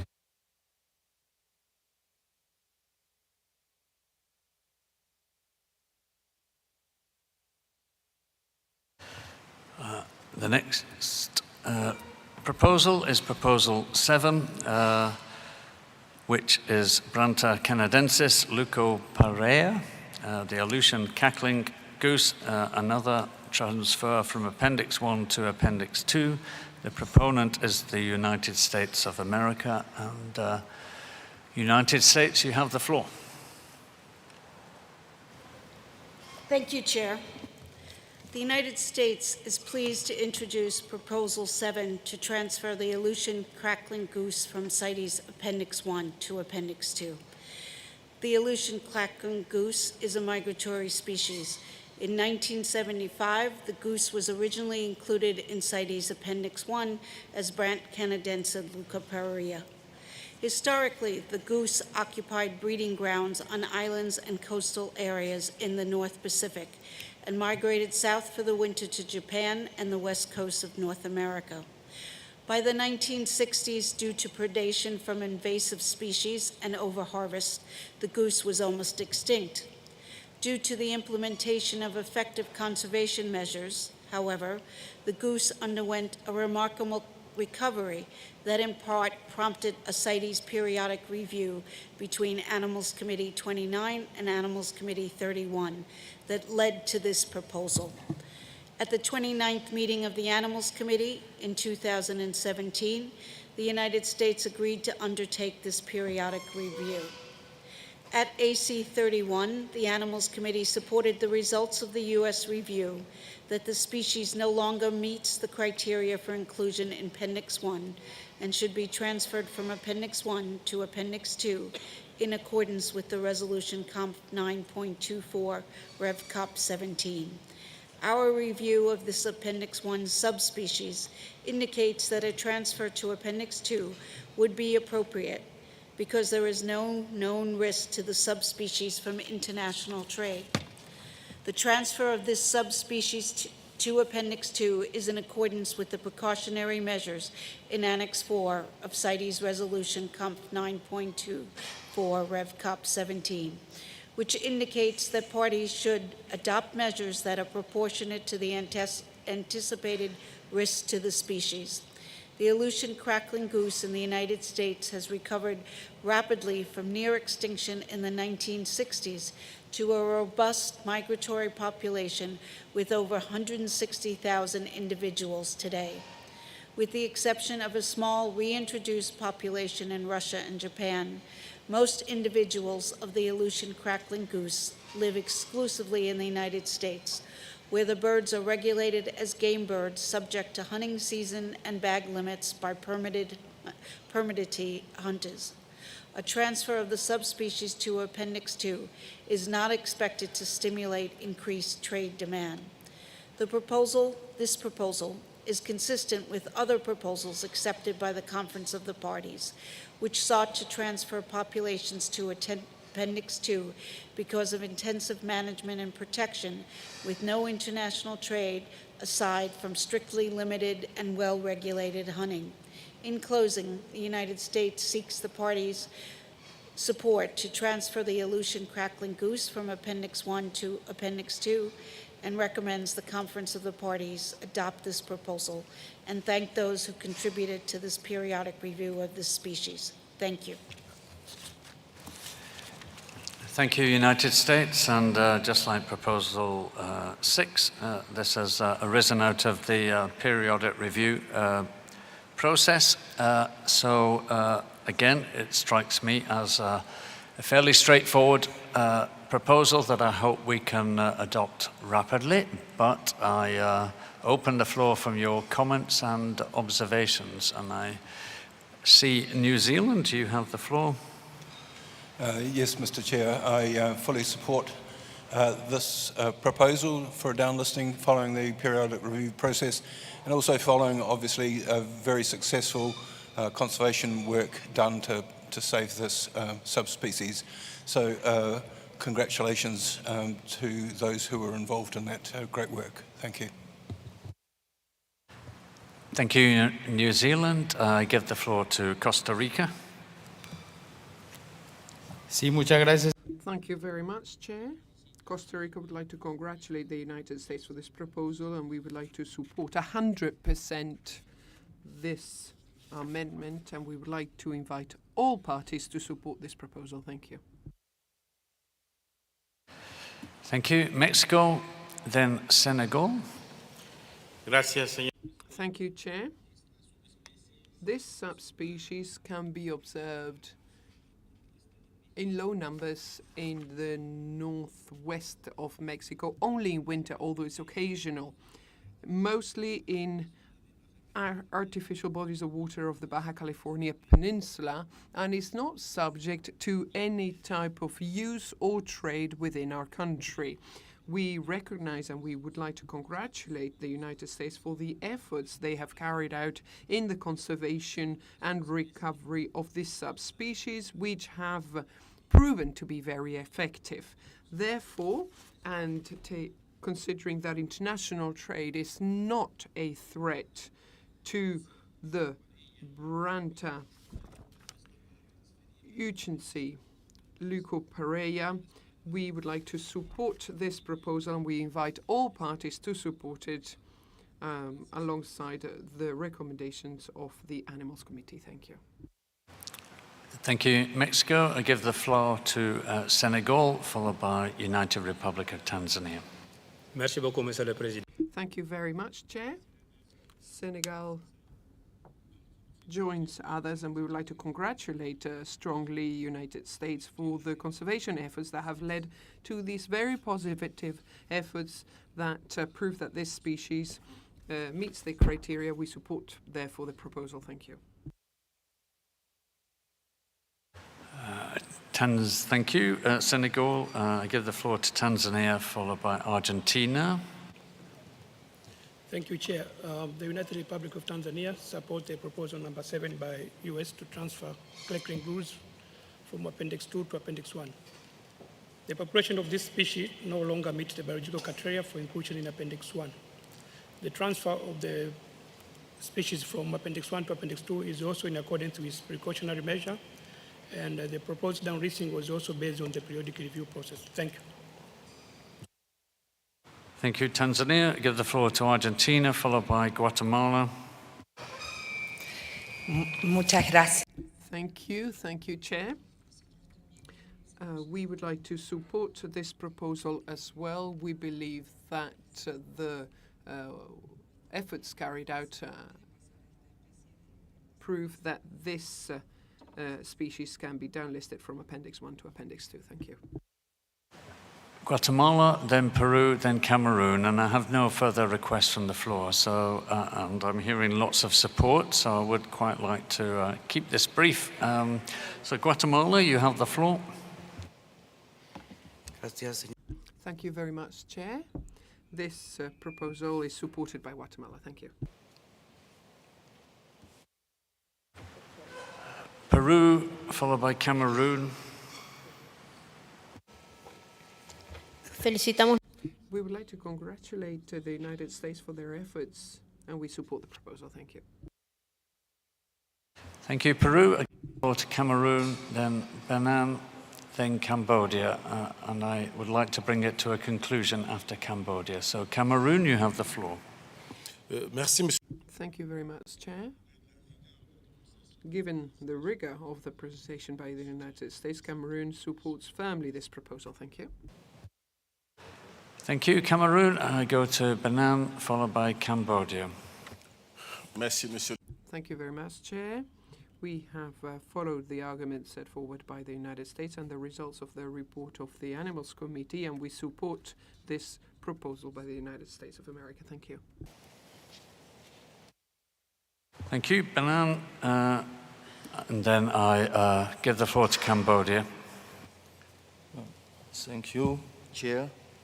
Cambodia supports this proposal by the United States of America for this Aleutian crackling goose. This is demonstrate the sustainable use of the species and the champion for the conservation of the species. Thank you. Thank you, Cambodia. It seems to me that there is overwhelming support here and no opposition. And in the interest of time, I'm not going to invite comments from observers. I think this is a clear case where species recovery and the periodic review process has well, a very positive story of species recovery, and this species has been through the periodic review, and I propose we adopt it by consensus. I don't see any opposition to that, so we record that proposal number 7 is recommended for adoption by consensus by this committee to the final plenary. And we will now move on to proposal number 8. One more.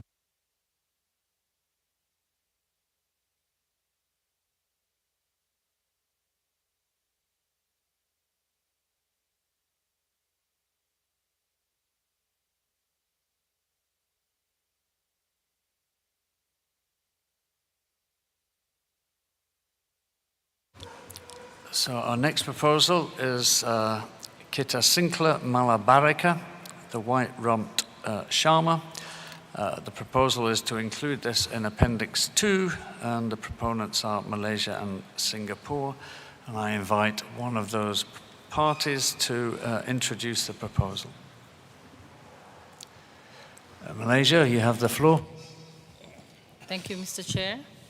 Malaysia has submitted proposal number 8 to list the songbird, white-rumped shama or Quitasincla malabarica into the Appendix 2. This proposal was co-sponsored by Singapore. The species ranges in 15 states, and Malaysia has contacted and informed the range states regarding this proposal. Mr. Chair, the white-rumped shama is trapped, sold and trafficked to feed local and international demand for the cage and songbirds trade. There is current and imminent demise for this songster. The species has already experienced local extinctions. White-rumped shama has 14 subspecies in 2 subspecies groups, making the extinction risk in small locales even higher as they are restricted to small localities. There are some evidences that this has already happened. In fact, records have shown that in certain localities, white-rumped shama are already rarely sighted or the call is no more heard. The listing into Appendix 2 is highly urgent for these reasons. First, between January 2002 to March 2022 alone, a total of 30,000 birds have been confiscated in Malaysia, Indonesia, Thailand, Cambodia, and Singapore at borders, at land borders, at sea, ports, as well as airports. And this is only those which are reported. To further illustrate, the seizure between the first 5 months of this year alone is about 5,000 individuals white-rumped shamas. The recent escalation of illegal trafficking is clear. It is clearly not a domestic trade issue anymore.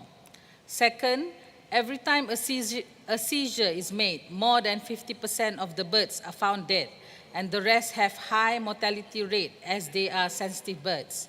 In some instances, the boxes and the cages that contain these birds are thrown into the sea when chased by enforcement agencies. As songbirds, the male white-rumped shama is being preferred as they are more beautiful and sings better, which cause disruption in the wild population as they breed seasonally and as the more dominant males are caught. Third, cross-border smuggling cases are also on the rise. In the latest case, in May 2020, while Malaysia and Singapore are finalizing this very proposal, 541 white-rumped shamas were smuggled into Malaysia. Fourth, international smuggling span up to Middle East, the Far East, and even into Europe. Trade researchers have done 3 surveys in a bird market in Europe in the year 2019 and 2020, which recorded 29 individuals for sale. More and more of this bird species is also offered online. Therefore, the notion that the trade and trafficking for white-rumped shamas only occurs within Southeast Asia is not true, and this can be corroborated by recent evidence and data. More and more cases are crossing borders beyond Southeast Asia, and this makes it highly relevant for CITES to regulate and monitor the trade of white-rumped shama, using Appendix 2. Fifth, and final, the inclusion into Appendix 2 will help conserve and monitor trade sustainably throughout Southeast Asia and also other range states. In short, these species cannot wait for another 3 years to be listed. Songbirds are important to the health of the Malaysian forests and our forests, not only as songbirds, but as flower pollinators and seeds dispersers. As such, Malaysia seeks party support for this proposal as an urgent and specific measure beyond our own domestic laws to safeguard the survival of the species. If the chair permits, Malaysia would like to invite our co-proponent Singapore for their intervention. Thank you. Yes, if Singapore have got additional points to add, you can have the floor. Yep. Thank you, Chair. Singapore is a co-proponent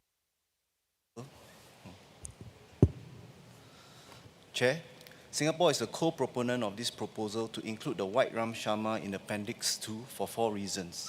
First, this Southeast Asian songbird species is one of the most... We seem to be having an issue. Yes, okay. Do you want me to come?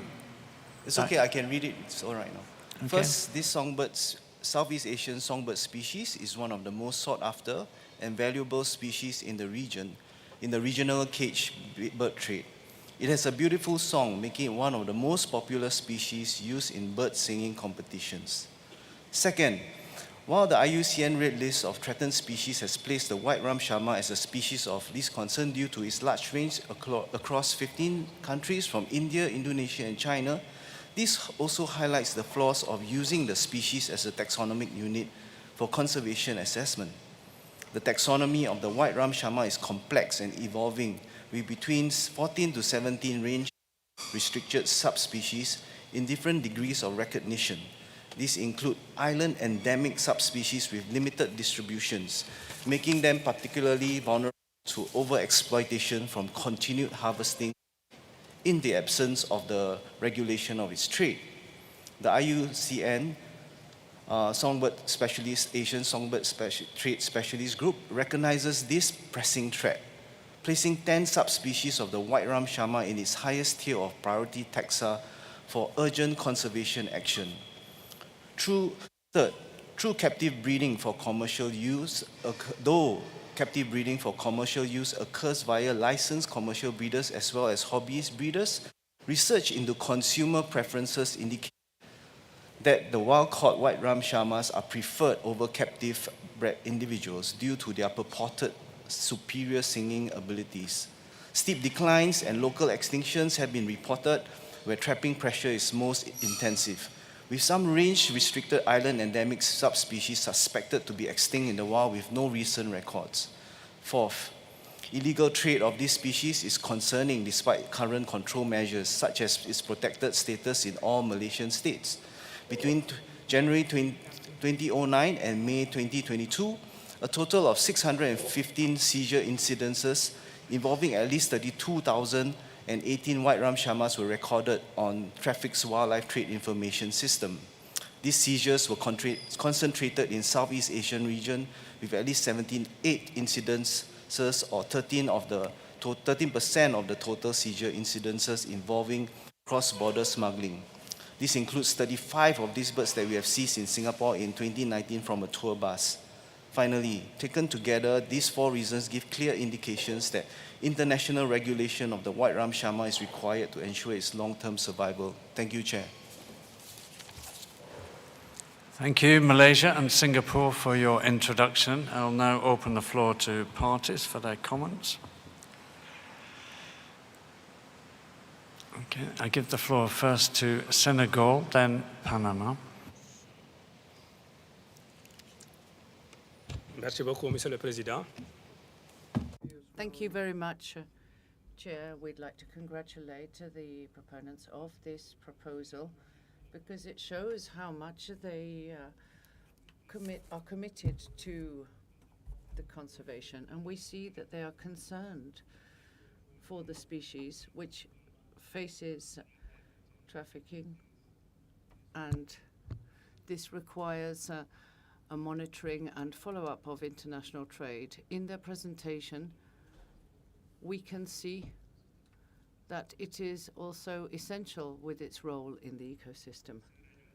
So for these reasons, Senegal supports this proposal as the species is vulnerable and calls on the CITES community to support it. Thank you. I give the floor to Panama, followed by Indonesia. Gracias, Presidente. Thank you, Chair. We'd like to congratulate the proponents. It is clear from the presentation that it is a species that is threatened by international trade, and we support this proposal and invite other parties to support it. Thank you. Thank you, Panama. I give the floor now to Indonesia, followed by the Seychelles. Thank you, Chair. Indonesia is one of the range states of Quitacintla malabarica, or white-rumped shama, and has the biggest population of these 11 out of 14 subspecies.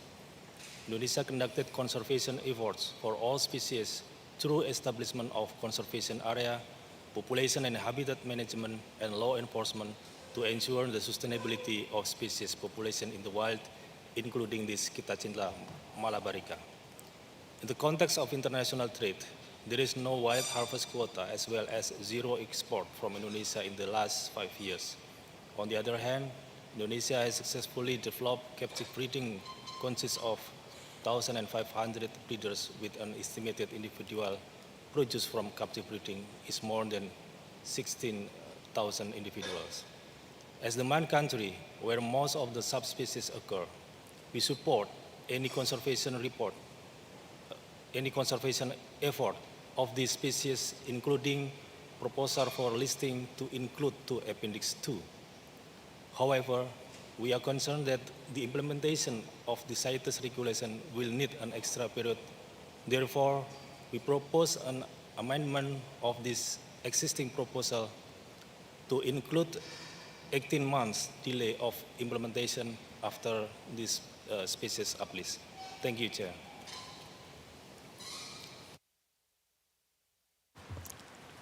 Thank you, Indonesia, and we note your proposed amendment there, and we'll deal with that later on. I see the Seychelles, then Mexico.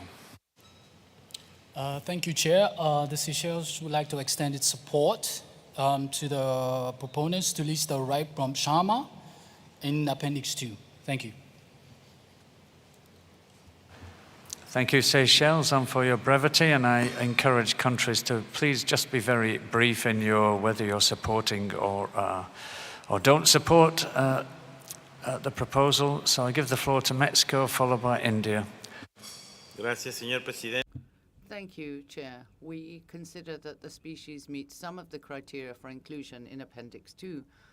It is clear that the capture for the international trade represents a continuous threat to the species, in particular in the populations on islands, and we agree that inclusion in Appendix 2 is a precautionary measure that will help improve traceability, and so we support the proposal to include Quitasincla marabarica in Appendix 2. Thank you. Thank you, Mexico. I give now the floor to India, followed by Thailand. Thank you, Chair. India is a range state for the white-rumped shama, and the species is included in Schedule 4 of the Wildlife Protection Act 1972 under the family listing of Musicapidae. The species is therefore protected from hunting, and any trade in the species is strictly regulated. India supports the inclusion of the species on Appendix 2 of CITES.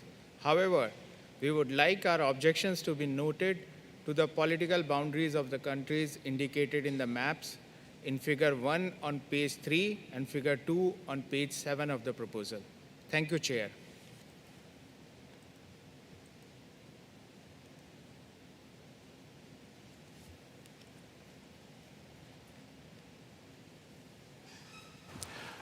So, India, you asked for your comments there on political boundaries shown in maps to go on the record. So if you want it on the record, if you could just read out it again more slowly so that we ensure that we capture it. So, India, you have the floor again.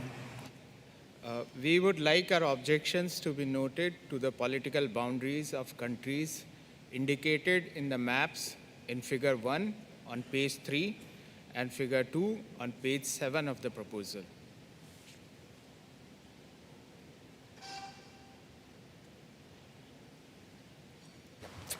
Thank you, India. We've got that now. Important we capture it correctly. I give the floor to Thailand, followed by Australia. I'm now getting quite a long list of parties, but after going down. But after, when I get to the Philippines, I'm going to close the list now. So in order to endeavor to bring this to a conclusion before lunch and also perhaps look at some summary record documents. I give the floor now to Thailand, followed by Australia. Thank you, Mr. Chair. The Thailand congratulates the Malaysia and Singapore on the proposal to include the white-rumped shama on Appendix 2 of the CITES. In Thailand, the white-rumped shama has been listed as a protected species under the National Wildlife Protection Laws since 1992. Currently, it is protected under the Wild Animal Conservation and Protection Act 2019, and also is listed as species which can be bred in captivity. Therefore, the white-rumped shama is allowed to be bred for commercial purpose. However, the processing, importing, exporting of its specimen are not allowed. The species tend to be threatened by the illegal trade, both nationally and internationally. The data show the rising international trafficking, which requires the constant effort. Although a few cases of regarding illegal trade and possession of the white-rumped shama has been recorded in Thailand. Mr. Chair, Thailand, as one of the ranked states of this important species, see the concerns level of illegal trade and trafficking. We believe that the listing will help reduce the trade from illegal and unregulated trade, and more importantly, support legal and sustainable international trade while safeguarding species survival. Listing of the white-rumped shama of the CITES Appendix 2 is clearly articulating the trade facing songbird in trade.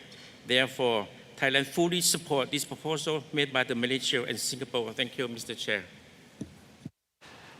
Thank you, Thailand. I give now the floor to Australia, followed by the Lao People's Democratic Republic. You have the floor. Australia notes that the primary threat to the species comes from trapping for trade, and as such supports the proposal.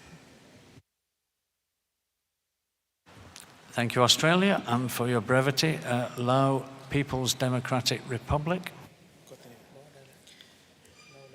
Thank you very much, Chair. Laupedia fully support the proposal of Malaysia and Singapore to include the species in CITES Appendix 2. We believe that its listing in Appendix 2 will improve conservation and management of its population by ensuring that harvest from the wild will not negatively impact the conservation of its wild population in Laupedia. Thank you, Chair. Thank you, Lau PDR. I give the floor to China, followed by Bangladesh. Thank you, Chair. China believes white-rumped shama. China believes white-rumped shama meets criteria for appendix and would benefit from appendix 2 listing. China supports the proposal by Malaysia and Singapore. Thank you. Thank you, China. I now give the floor to Bangladesh, followed by Canada. Thank you, Chair. As Bangladesh is also a range state of white-rumped shama, Bangladesh would like to support the listing proposal for white-rumped shama. And this proposal will help the declining population of the species in this range and help make sure trade is legal and sustainable. Thank you, Chair. Thank you, Bangladesh. I give the floor to Canada, followed by the European Union. Thank you, Chair. Canada would like to support this proposal to include the white-rumped shama in Appendix 2. Thank you. Thank you, Canada. European Union, you have the floor. Thank you, Chair. I speak on behalf of the EU and its member states. Cincla malabarica is a species that is recognized amongst the highest priorities for action by the IUCN Asian Songbird Trade Specialist Group. The main threat to the species is trapping for both domestic and international trade. It can therefore be recognized that the criteria for inclusion in Appendix 2, in accordance with Article 2, Paragraph 2A of the Convention, particularly Annex 2A, Paragraph B of Resolution Conf 9.24, are met. Therefore, the EU and its member states support this proposal. Thank you.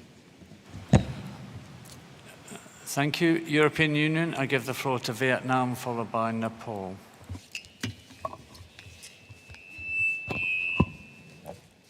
Thank you, Chair. Vietnam is a range state for the white-rumped shama. We support the listing proposal for CITES Appendix 2 to make sure that trade of this species will not affect the survival of the species. Therefore, the proposal will help in monitoring the international trade and ensure the sustainable trade of the species. Vietnam, as a range state, support this proposal.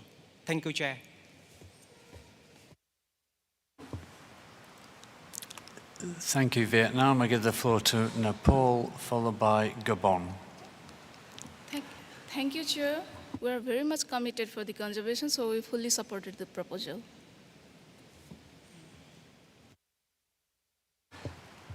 Thank you, Nepal. I now give the floor to Gabon, followed by the Philippines, and that concludes the list of parties.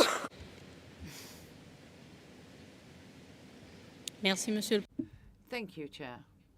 Gabon would like to congratulate Malaysia and Singapore for the submission of this proposal, which will help to manage the international trade in the white-rumped shama. So we fully support this proposal, which meets the criteria for listing in Appendix 2. Thank you.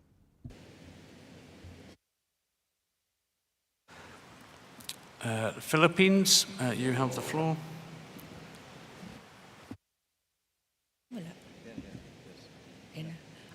Thank you, Mr. Chair. The Philippines, though not a range country of the white-rumped shama, supports the inclusion of the species in Appendix 2. There are clear evidences of international trade of this charismatic species, and we believe that if this is not regulated, the wild population may be negatively affected. Thank you, Mr. Chair.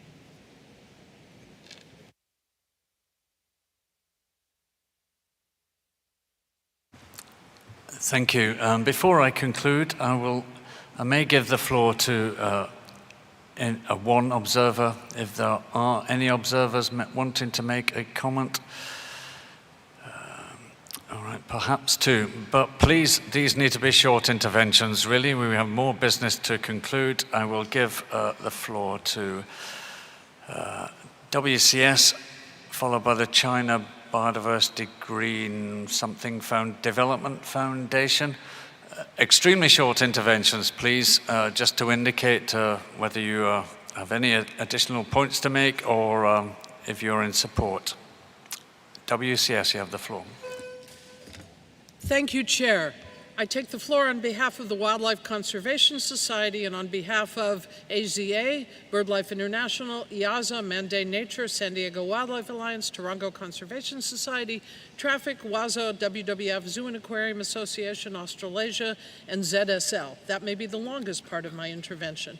We strongly support the proposal and the initiative and leadership of the governments of Malaysia and Singapore to list the white-rumped shama on Appendix 2.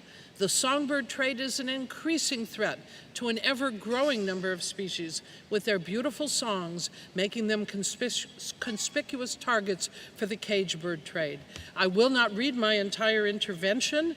I just want to stress that given the urgent threat faced by these populations and the current lack of any international protection, we strongly support the original proposal for the inclusion of the white-rumped shama in Appendix 2 and are deeply concerned about any suggestion of delayed implementation and stress the excellent record of the range states in implementing CITES Appendix 2 for cage birds. Thank you very much. Thank you, WCS. I give the floor to the China Biodiversity Green Development Foundation. I think that is. Again, please be very brief, and after that I'm not giving the floor to any more observers. Thank you, Chair. CBC GDF would like to acknowledge that whilst the passerines make up approximately half birds, with 24% in trade, less than 1.5% of these are currently represented within CITES. The European Bird Directive and the US Bird Act provide protection for many species going into these regions, but the Asian songbird crisis represents a major threat to birds across the Asian region, with the shama one of the most threatened. Without the implementation of the proposed strategies mentioned here, we are likely to see regional extirpations across Asia and possibly the extinction of the shama. CBC GDF would like to propose the immediate implementation of the measures and the uplisting of the shama to ensure its continued survival and prevent the extinction of this species. Thank you, Chair. Thank you. So that concludes the debate. Clearly, in listening to interventions, there has been overwhelming support for this proposal. There has been one suggested amendment by Indonesia under Rule 25.5 to propose an 18-month delay, and we can come up with the precise wording for that if we need to. But I've not heard any support for that amendment from any party that intervened on it. So with that in mind, Indonesia, do you want to persist with your proposed amendment? And I ask that because if you do, and without any indication of support, it doesn't seem likely to me that at this stage it would be adopted if it went to a vote. But Indonesia, I give the floor and ask what you would like to do. Thank you, Chair. I would like to hear from the proponent of this Indonesia's proposal. Okay, well, I'll go back to the co-proponents then. I was going to do that anyway. Co-proponents, you've heard the debate and you've also heard the proposed suggested amendment from Indonesia. And do you wish to adopt or support that suggested amendment yourself, or do you wish to persist with your proposal as it originally stands? Mr. Chair, I think Malaysia would like to retain our original proposal since we did not receive any additional requests for delay from other parties. And then I ask the same thing of Singapore, then, if they have any different view. Chair, we are agreeable with Malaysia's stance on this as well. So Indonesia, you know how the proponents feel. So if you wish to continue, do you want to let me know, please? Thank you, Chair. I think we can leave with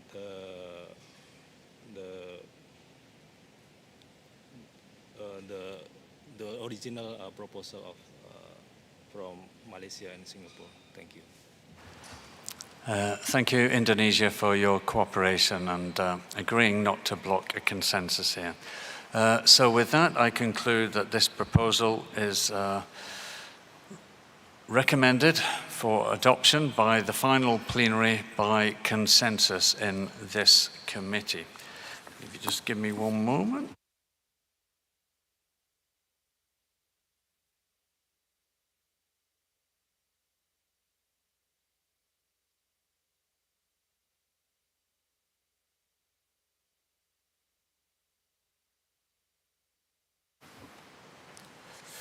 I said this morning that with any time we had left at the end of the day, and there's only now 5 minutes, we would try and look at some summary records. And I don't think we have time to do that now, so we will begin the next session with trying to get through a few of the summary records. So if you can be prepared to have read and checked those in advance.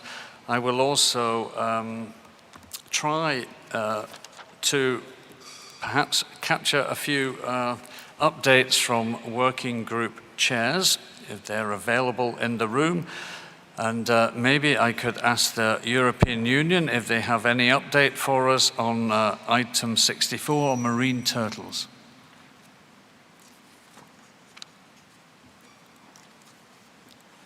You have the floor if you're able to give us an update. If not, I'll try another working group chair. Thank you, Chair. Currently, I don't have any update about the working group because the chair of the working group is not in the room. So please come back to it later. Thank you. Thank you. I'll come back and ask you immediately after lunch. I'll then move on to the next working group, item 65 on sharks, which was co-chaired by the United States and New Zealand. And is there any update? New Zealand, do you have the floor? Yes, Mr. Chair, the working group has met and has come up with a revised draft decisions. We have one paragraph where we've got two alternative versions. Those will be being sent out to people in the next hour or two, and we'd like comments back by close of business today, which is probably going to be 10 o'clock tonight, with Committee 2 going that late anyway. Okay, thank you, New Zealand. So we're getting close to having a document that we can consider. We then had item 82 on medicinal and aromatic plant species, which was a small drafting group.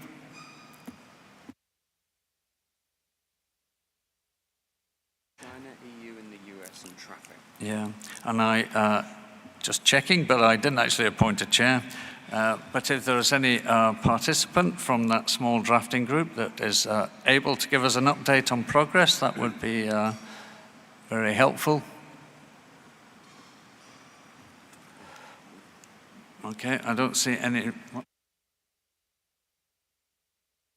Okay, and I understand we have the final report from that working drafting group, so we can make progress on that.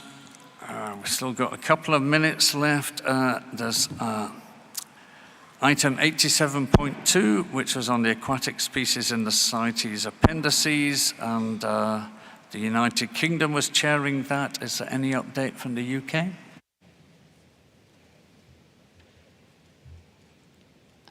Yes, the working group is meeting today at 5:15 in ITSMO 2. The room is quite small, so I would request that delegates limit how many are attending, because there were quite a lot of countries and parties interested in being part of that group. Thank you, and that is noted. And then under Agenda Item 89, Proposal 49 on Pau Brasilia, Argentina was chairing that. Is there any update, Argentina? Thank you. Muchas gracias, señor. Thank you, Chair. We are going to be meeting again once more. We have made quite a lot of progress with our work, but we need to finish that today. We will meet at 12:15 in the Caribe 6 room. Thank you, Argentina. So we'll come back for any further updates after lunch. We will take some summary record documents then so that we can start to work through them, and then we will continue with the listing proposals with proposal number 9, the next one on our list.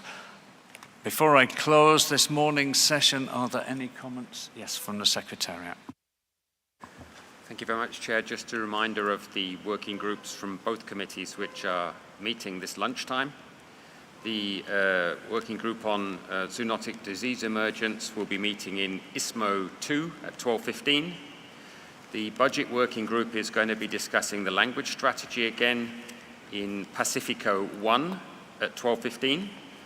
There's the working group on Proposal 49 for Pau Brasilia, which is meeting at 12:15, as we've heard, in Caribe 6. And finally, the aquatic species listed in CITES appendices is meeting in ISMO 2. I beg your pardon, that's this evening. I'll stop there and I'll come to this evening later on. Thanks. Thank you, Secretariat. And with that, I think we can close this morning's session. See you back here promptly, please, at 2 p.m. Enjoy your lunch. Thank you.